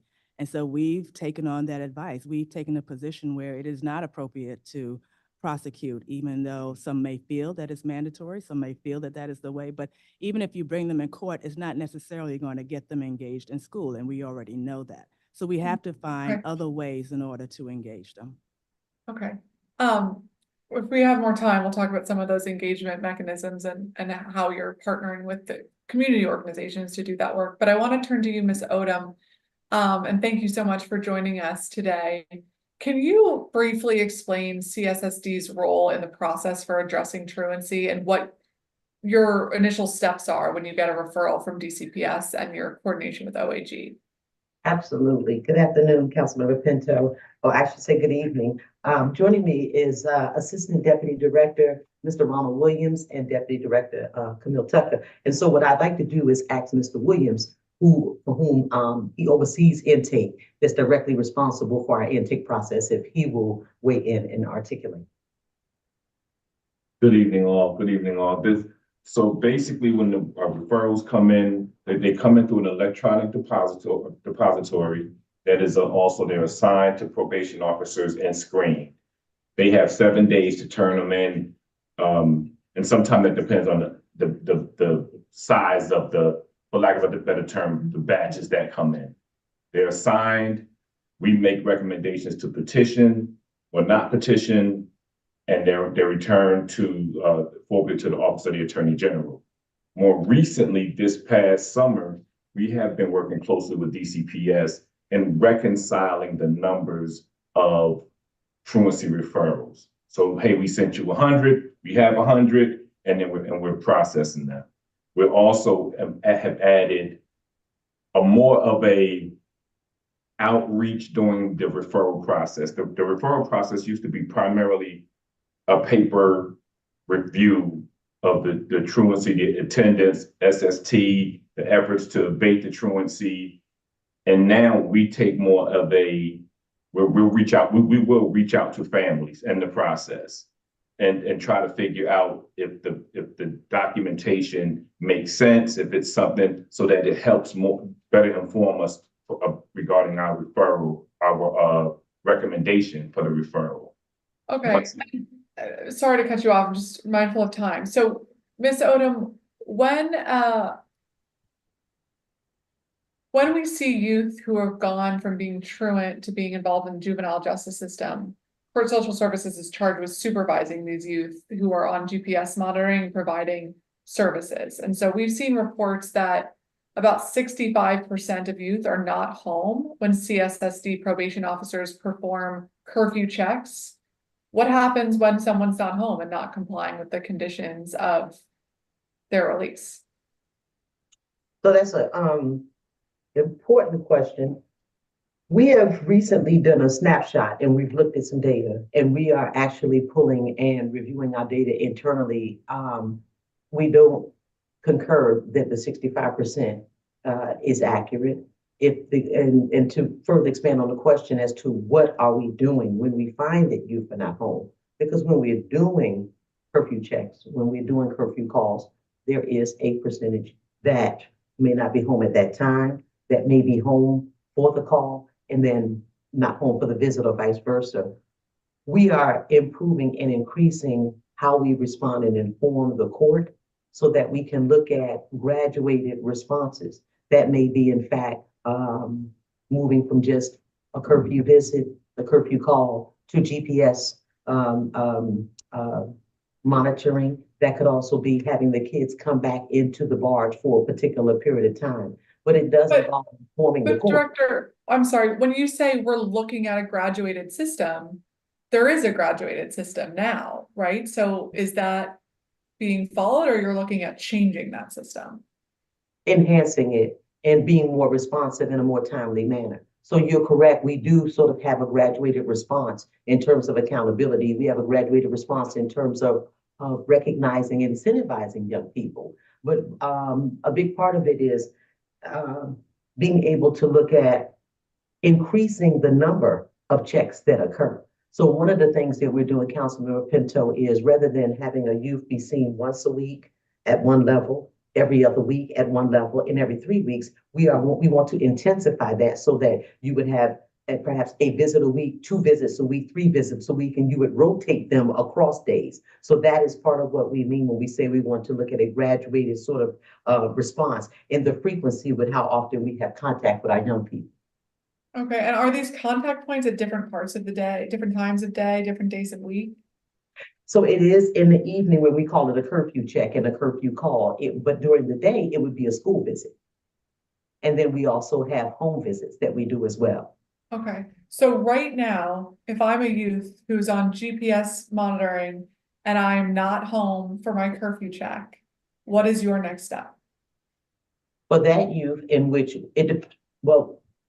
let me make sure I'm clear. You're saying, what is the step if a youth right now is not home? If the curfew, and we're going to do this in real time, real quickly, because I'm mindful of your time, Madam Councilmember.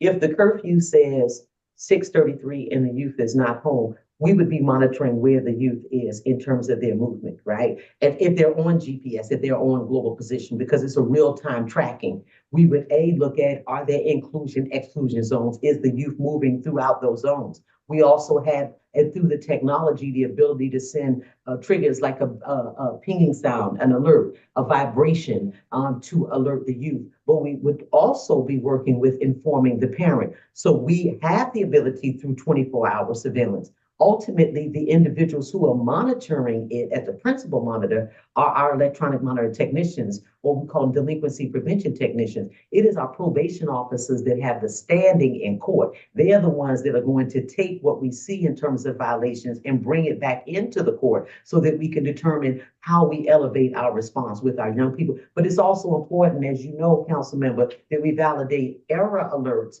from actual true violations. Okay, so concerns that I've heard about GPS tracking not working or batteries dying, what is your response to that issue? What you're doing to make sure that all GPS trackers are up to date and are working as intended?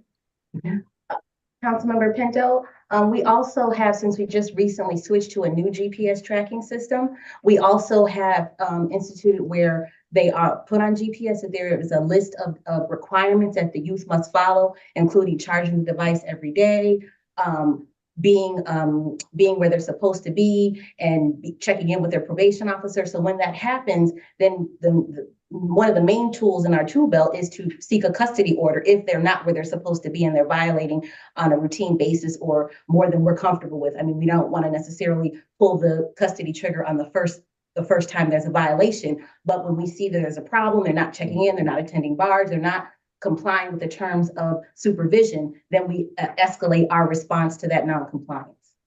Well, I would argue the first time there was a violation was when they were arrested and were determined not to be held, but to give a condition of being released, which is that you have to comply by a certain amount of conditions. So what percentage of cases would you say that conditions are not being followed, that you're going back to court?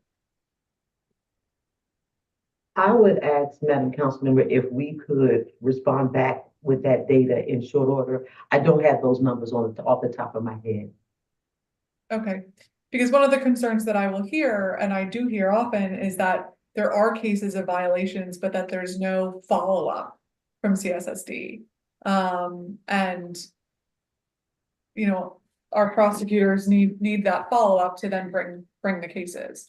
And we're trying to solve these gaps as opposed to finger points. So this is just really an opportunity to make sure we're all working on the same page, that all of these steps are working as intended. Is it not true, or is it true that GPS trackers work all hours of the day? I've heard concerns that they're not being tracked after 11 p.m. Mr. Williams? Yes, they are being tracked 24 hours a day, 7 days a week. There's always, because they're part of the intake branch. So the intake branch that is also stationed at YSC. So they're literally on duty tracking young people and sending out violation reports to probation officers, or contacting families, contacting parents about the whereabouts of young people. We're transporting, and just let me say, one of the problems that was solved with the battery charging is the new devices that we have. They charge faster and the battery lasts longer. So young people that's in shelter houses going on weekend passes, on that one single charge, it stays for, it has a 5-day battery life. So we've already seen a significant decrease in those type of violations as far around battery charging. Okay. Good. Thank you. So we've had an increase in arrests for juveniles, but we've had a decrease in your caseload for juvenile supervision. The annual reports that you all have published have shown the caseload declining substantially over the last several years, which does not seem to reconcile with what we're seeing in trends with the court and kids being held. And so do you have a sense of why the caseload has declined? Is it just that fewer youth have entered the juvenile justice system in recent years, or why do you think that is?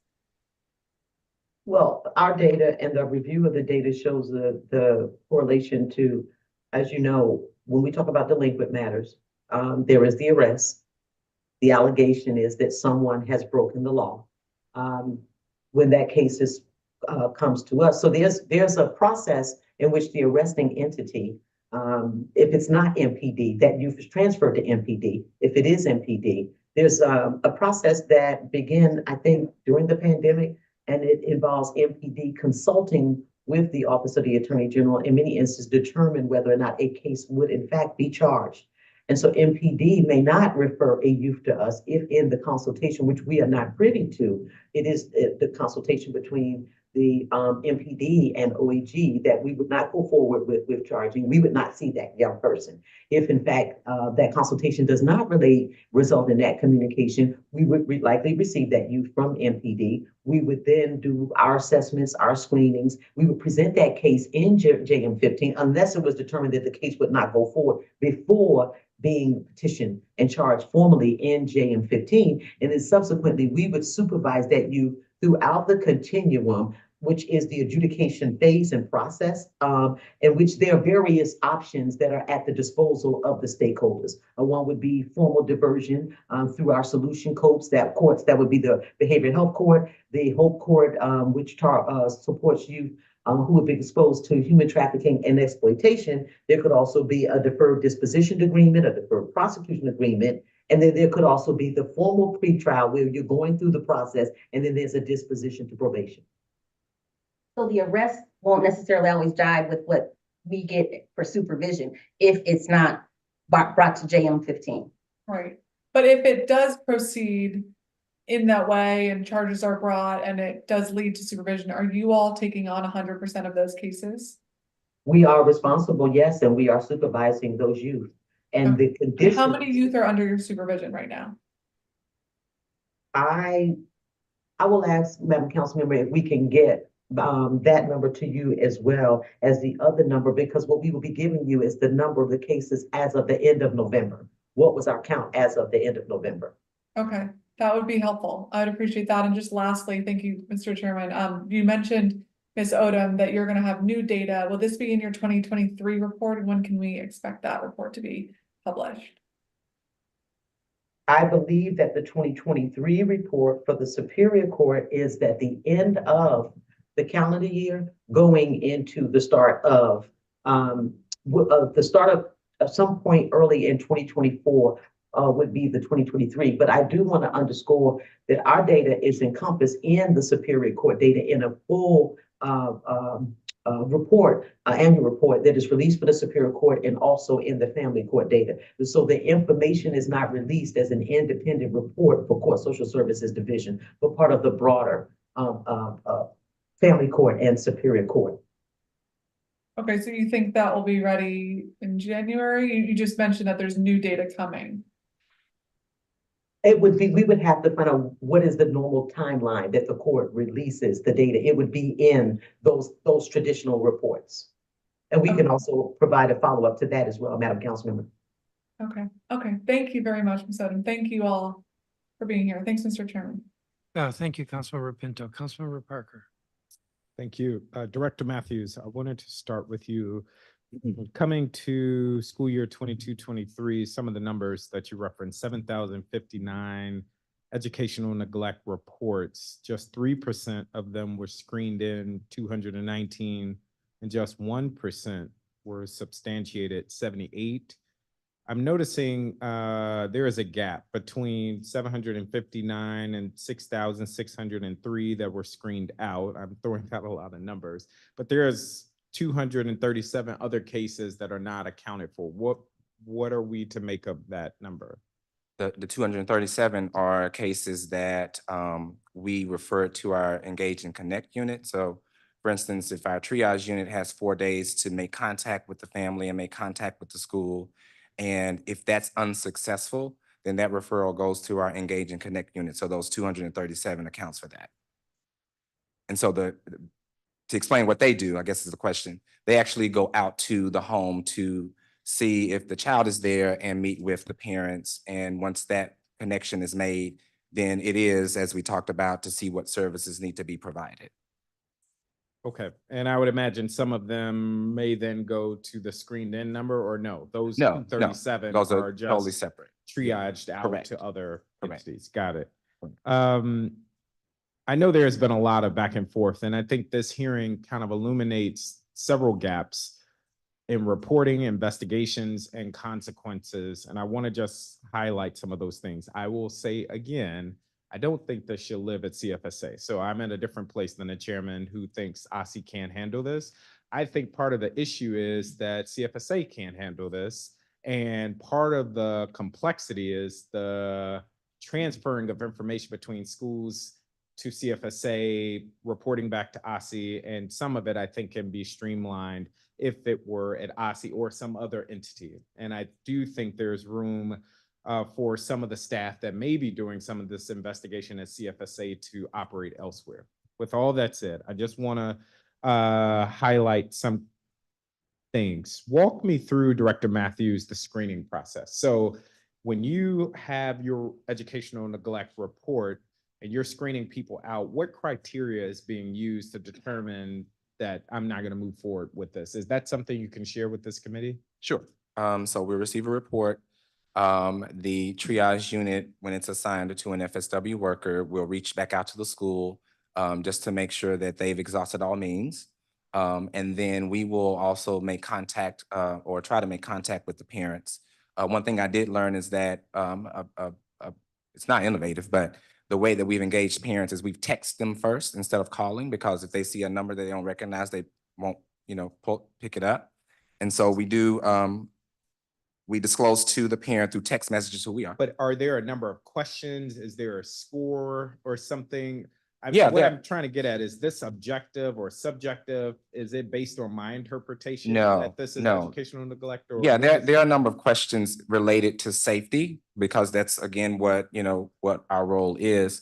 And when we talk about concerns, we'll ask, well, What are some of the root barriers as to why the kid is not going to And school? who is making the determination whether or not it moves forward or not? Whoever is doing that screening process. That's a consultation between the FSW worker and the supervisor, who's also a licensed social worker. Got it. Mm. So just to make sure you are going to follow up with whatever that screening Sure. criteria Sure. is with the committee. That would be helpful. So once then, let's say they are screened out, that is a report I heard you earlier sent back to the school to say, we are no longer moving forward with this student or family. And maybe there are some recommendations or. Yeah, and it could be that it's already been discussed with that FSW and the school, because what we've talked about is that the schools, I want to make sure I'm saying that, continue to do engagement even though we're doing our work. And sometimes if they're not able to reach the parent and we reach them, we make that connection and we work with them on a plan. And if that plan is put together, then we step out and allow the schools and the parents to work together to ensure that kid goes to school based on the plan and the root cause of why they're not going. And who defines educational neglect? So that is the big sticking point, and it's a legal term. Mhm. Is that something in-house you all are defining? It's also within statute in terms of what neglect is defined as, and we can provide that as well. And that's determined in terms of the collection of evidence through the investigative process to determine if neglect has occurred or not. Okay, because part of my concern and the tension I was experiencing with the question from the chairman is what he's deeming educational neglect. In some instances, what I would deem educational neglect, it seems like internally, you all are not seeing it as educational neglect. So that would be helpful. Do we have that statute? I don't have it handy. So if somebody could hand me that statute. And so going back to what we were talking about earlier, the 30-day absences for DCPS, where that would be the automatic trigger that someone would fill a course. Internally, would that qualify for educational neglect? So let me walk you through just a couple Yes, of ideas. yes. So for instance, what we can determine as educational neglect, we'll check our FACES data to see, has there been any prior history with this family? Because it possibly could be. Out of that, what's been done? Do we see a pattern?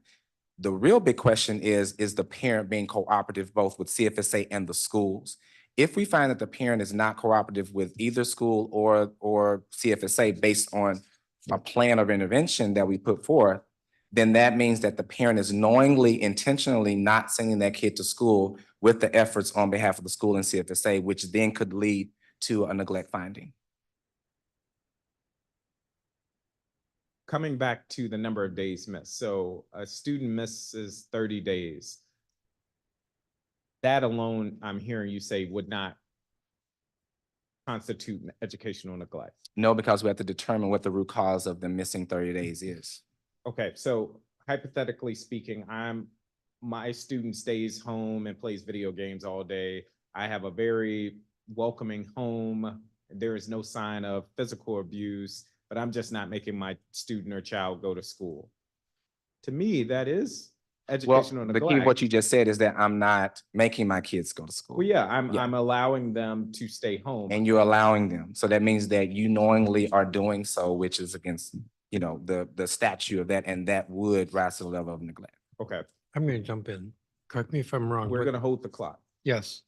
So 38-202 of the code says that every parent, guardian, or other person shall place the minor in regular attendance in an educational institution during the period of each year when the public schools of the District of Columbia are in session.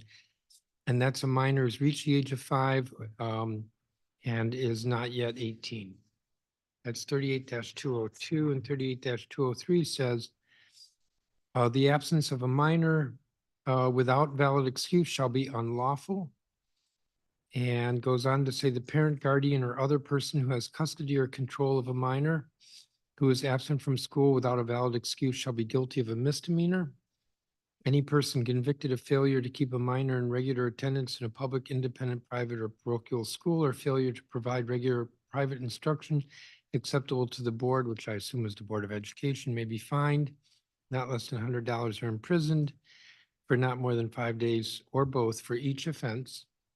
And then the absence of 2 full-day sessions is a separate offense. And I'm assuming that's what constitutes educational neglect. Okay. No, I mean, it has not been the policy of the district government for years that we're out there prosecuting and arresting parents for kids missing 5 days of school or whatever it is, or whatever I said. It's Okay. when it becomes more serious. Thank you for that. 5 days is one thing, 30 days is another. And just based on DCPS's data that they provided, there are a number of high schools where students, I think Anacostia and Dunbar are upwards of 50% of students who are missing more than 21 days of school.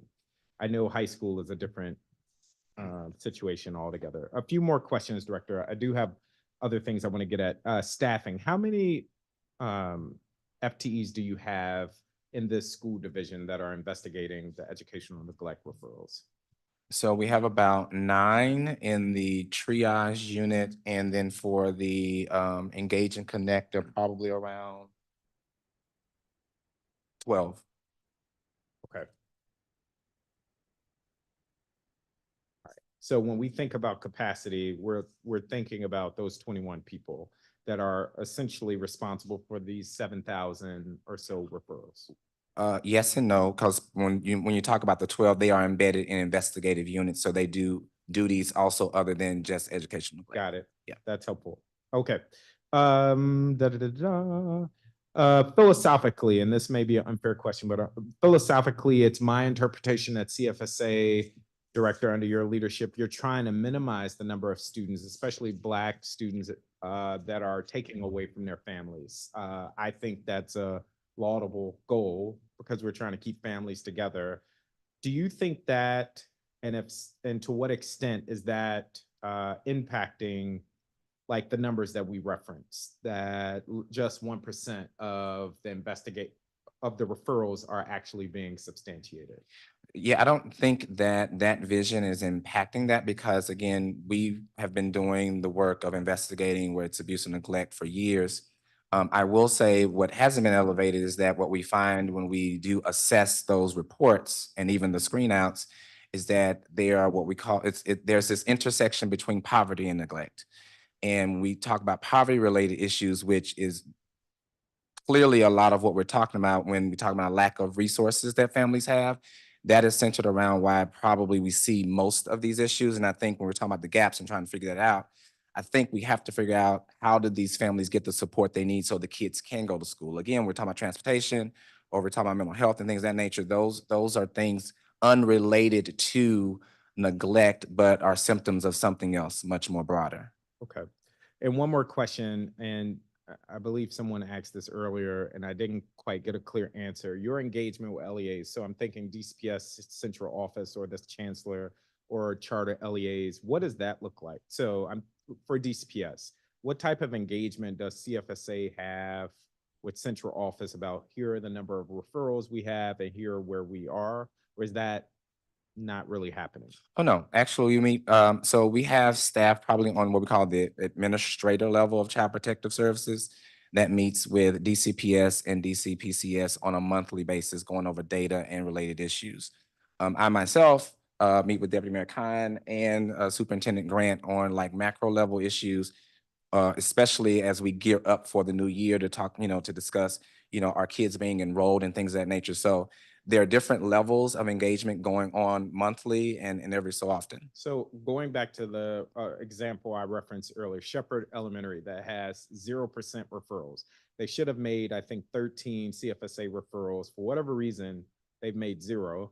I think there may be a philosophical reason why they're not referring people to CFSA. Is that something you are talking about in those meetings at a school level? Or like when you say you're meeting monthly, what level of granularity are you digging into with the deputy mayor or the chancellor? So I am not for sure. For instance, when you ask that question, we would have to be provided with that information to know, because of course I don't, have. So it's, and I'm happy to share, but it's in DCPS's data. They reported how many schools should have had CFSA referrals versus how many referrals were actually made. And there were a number of schools. Langdon Elementary was another one that had a low percentage. Okay, let me move on. Director Odom. How many cases did DCPS refer to your agency? Do you have that data? Yes, Councilmember Parker, we have two, sets of numbers. We have the 2022, 2023 data, and then we have the data thus far in the 2023, 2024 school year. And so I'm going to ask, that, Mr. Williams and, Deputy Tucker, kind of weigh in. Which number specifically, Councilmember Parker, would you like to? So if you could just tell me the referral versus, or just for now, how many referrals were made? And what I'm trying to get at is, does your number match what the data that we have from DCPS? So then I would ask, are we talking about school year 2022, 2023? Sure, yes. 2022 to 23. So in 2022-2023, we received 784 referrals for truancy ages 14 to 17 from the District of Columbia Public Schools and 139 from the District of Columbia Public Charter Schools. Okay. And can you walk me through your process? So once you get those referrals, what happens on your end? Okay, I'm going to ask Assistant Deputy Williams to join in with this process. Mr. Williams? Yes. Thank you. So once we get the referrals, we then we screen them, we assign them to probation officer in two different units, but primarily the intake branch. So all the probation officers. If I could pause you right there, are you able to follow up with the committee to share whatever screening criteria you use? Whether that's a rubric, questions, whatever it is. Yes. Awesome. Okay. In my last 40 seconds, keep going. Yes. So once they're assigned, we make the recommendation based on criteria that have been I guess set and agreed and discussed between us and DCPS. Those referrals are then forwarded to the Office of the Attorney General, with also receipts to DCPS for what cases have been screened and what was the outcome of those reviews. And those. Got it. But then, and then Ms. Washington heard from you that it's the position of the Attorney General's office that prosecution isn't really the go-to. That is correct. So Director Odom and team, do you have the number of referrals to the Office of Attorney General? Handy? Yes, all of them go to the Attorney General. There's a recommendation whether or not we recommend to petition, but every referral. Do you have a number of the referrals to the OAG that were recommended for prosecution?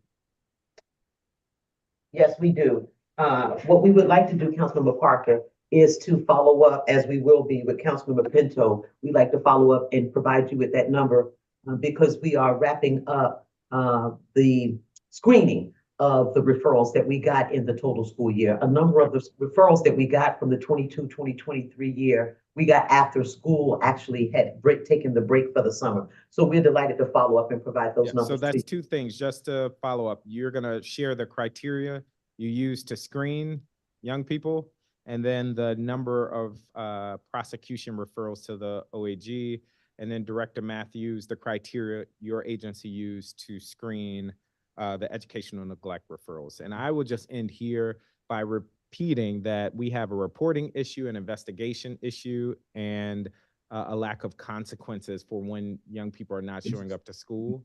And I will commit to working with the chairman to find a solution, hopefully sooner rather than later. Thank you. I'm going to clarify something that you were asking about, Councilmember. Correct me if I'm wrong, but a reason why the submissions to court social services are more difficult for the schools to make is because court social services, which is part of the court system, needs to validate that there's sufficient evidence that a prosecution would be possible. That doesn't mean that they're deciding there's a prosecution. It's just whether they got sufficient information, evidence, data, backup. At that point, because they don't prosecute, they're the court, they would notify the Attorney General's office. They do prosecute. You can characterize it any way you want to, but the Attorney General is the agency responsible for prosecuting. It's not the U.S. Attorney. And there is no other prosecutor, I think, in town besides the Attorney General and the U.S. Attorney. So any case that's deemed sufficient would then automatically, by definition, go to Attorney General. And then the Attorney General decides whether to proceed with I believe it's a PINS prosecution or a diversion. That is correct. It would be called a Penn's case. You would have to ask her. Ms. Although I think it Washington, was do in you- her, We're a little out of order now, but we're gonna go for it. Do you have the number of referrals from the courts to the OAG For for school, prosecution or PINs? yes, for Penn's prosecution for school year 22-23, we received 288 cases. For school year 23-24, we received 27 cases. This is as of October 31st, 2023. 27 cases so far. Yes. now PINS could be other than absenteeism. Well, these are the Penn's truancy I'm referring to right now. Okay. And one follow-up question there. Of the 288 cases, how many of those did the OAG prosecute? We did not prosecute any of those cases. We diverted 60 of those cases. And what happened to, and the others you declined to take up? The others we declined for various reasons. It could be insufficient evidence. It could be because of the age of the youth, or they aged out of the, or about to age out of the system, or it could be their first offense. So a couple of reasons why we may decide not to pursue, or not to divert the case, rather. Now remember, this relates to attendance. So These are the a truancy student, cases. a student who's 18 or maybe 19 and no longer of compulsory education age would be aging out of the, Right.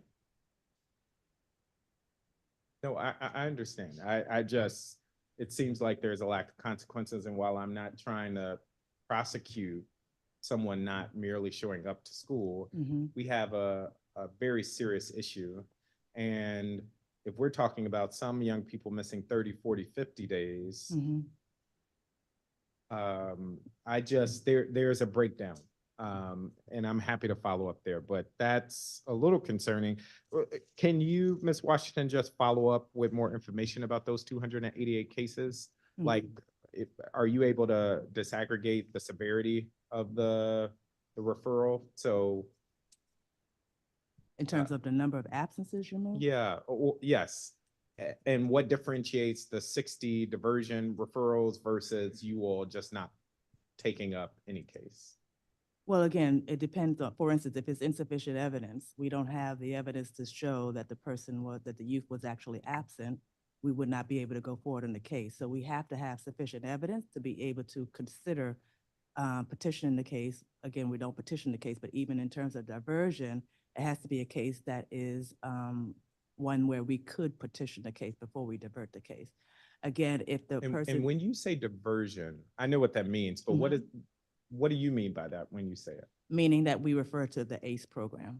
The ACE program, Yes. and then that goes back to what we were talking about earlier, the numbers that the deputy mayor referenced, which does seem to be somewhat effective for the young people that are in it. Yes. Okay. Okay. thank you. So I feel like I have a few concluding remarks. The system that we have is a system we all inherited because this predates us, I think, being alive, is compulsory education.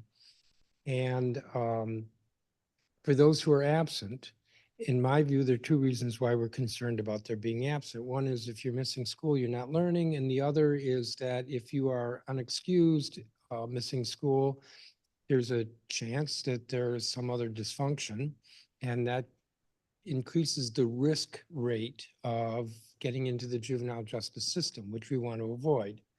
The Truancy Task Force, which is now Every Day's Count, actually started with the Criminal Justice Coordinating Council because law enforcement agencies all saw that we don't want to, as a society, be arresting kids for committing crimes, for committing felonies. We want to, if possible, prevent them from getting into the juvenile justice system. Didn't mean to suggest you can commit, we don't want to arrest you if you commit a crime, but rather we want these kids to grow up and be productive and to avoid the criminal justice system. That's why the Criminal Justice Coordinating Council got into truancy, and why every hearing, I make the point that this is about two issues, criminal justice and education. So we have a system where there are at least two places where there can be interventions. Interventions meaning trying to understand what's going on with the kid, that he or she's missing school, and then based on what we find out, providing resources. Mom's not sending the kid to school because no clean clothes. Well, then let's help with clean clothes. Mom's not sending kid to school because transportation is horrible or dangerous. Let's deal with the transportation issue. Mom's not sending kid to school because mom's mentally ill. Let's deal with the mental illness, whatever the reason.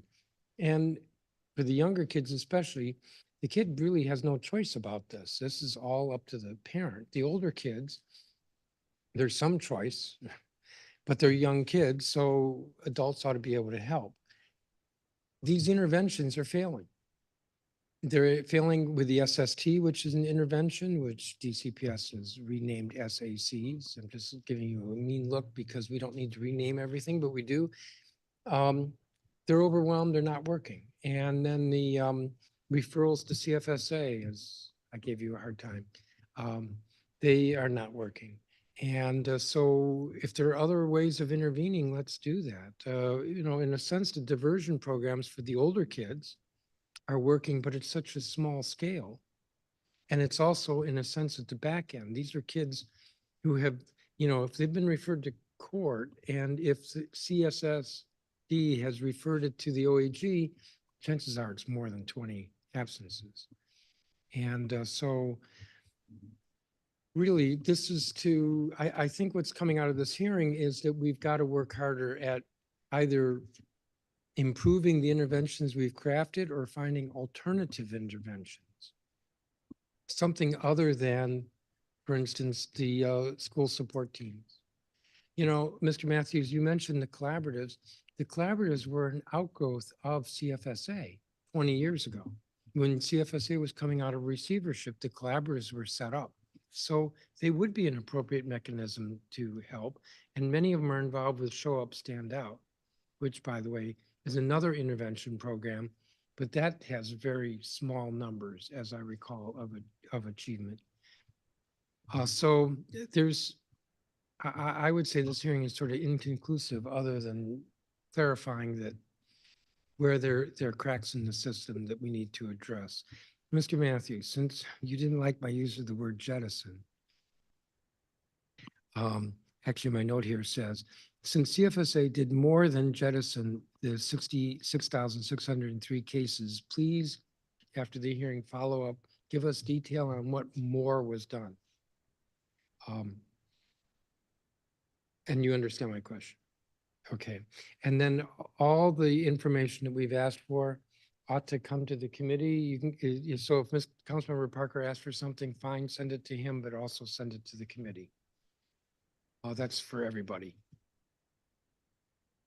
Thank you all for your time and your testimony.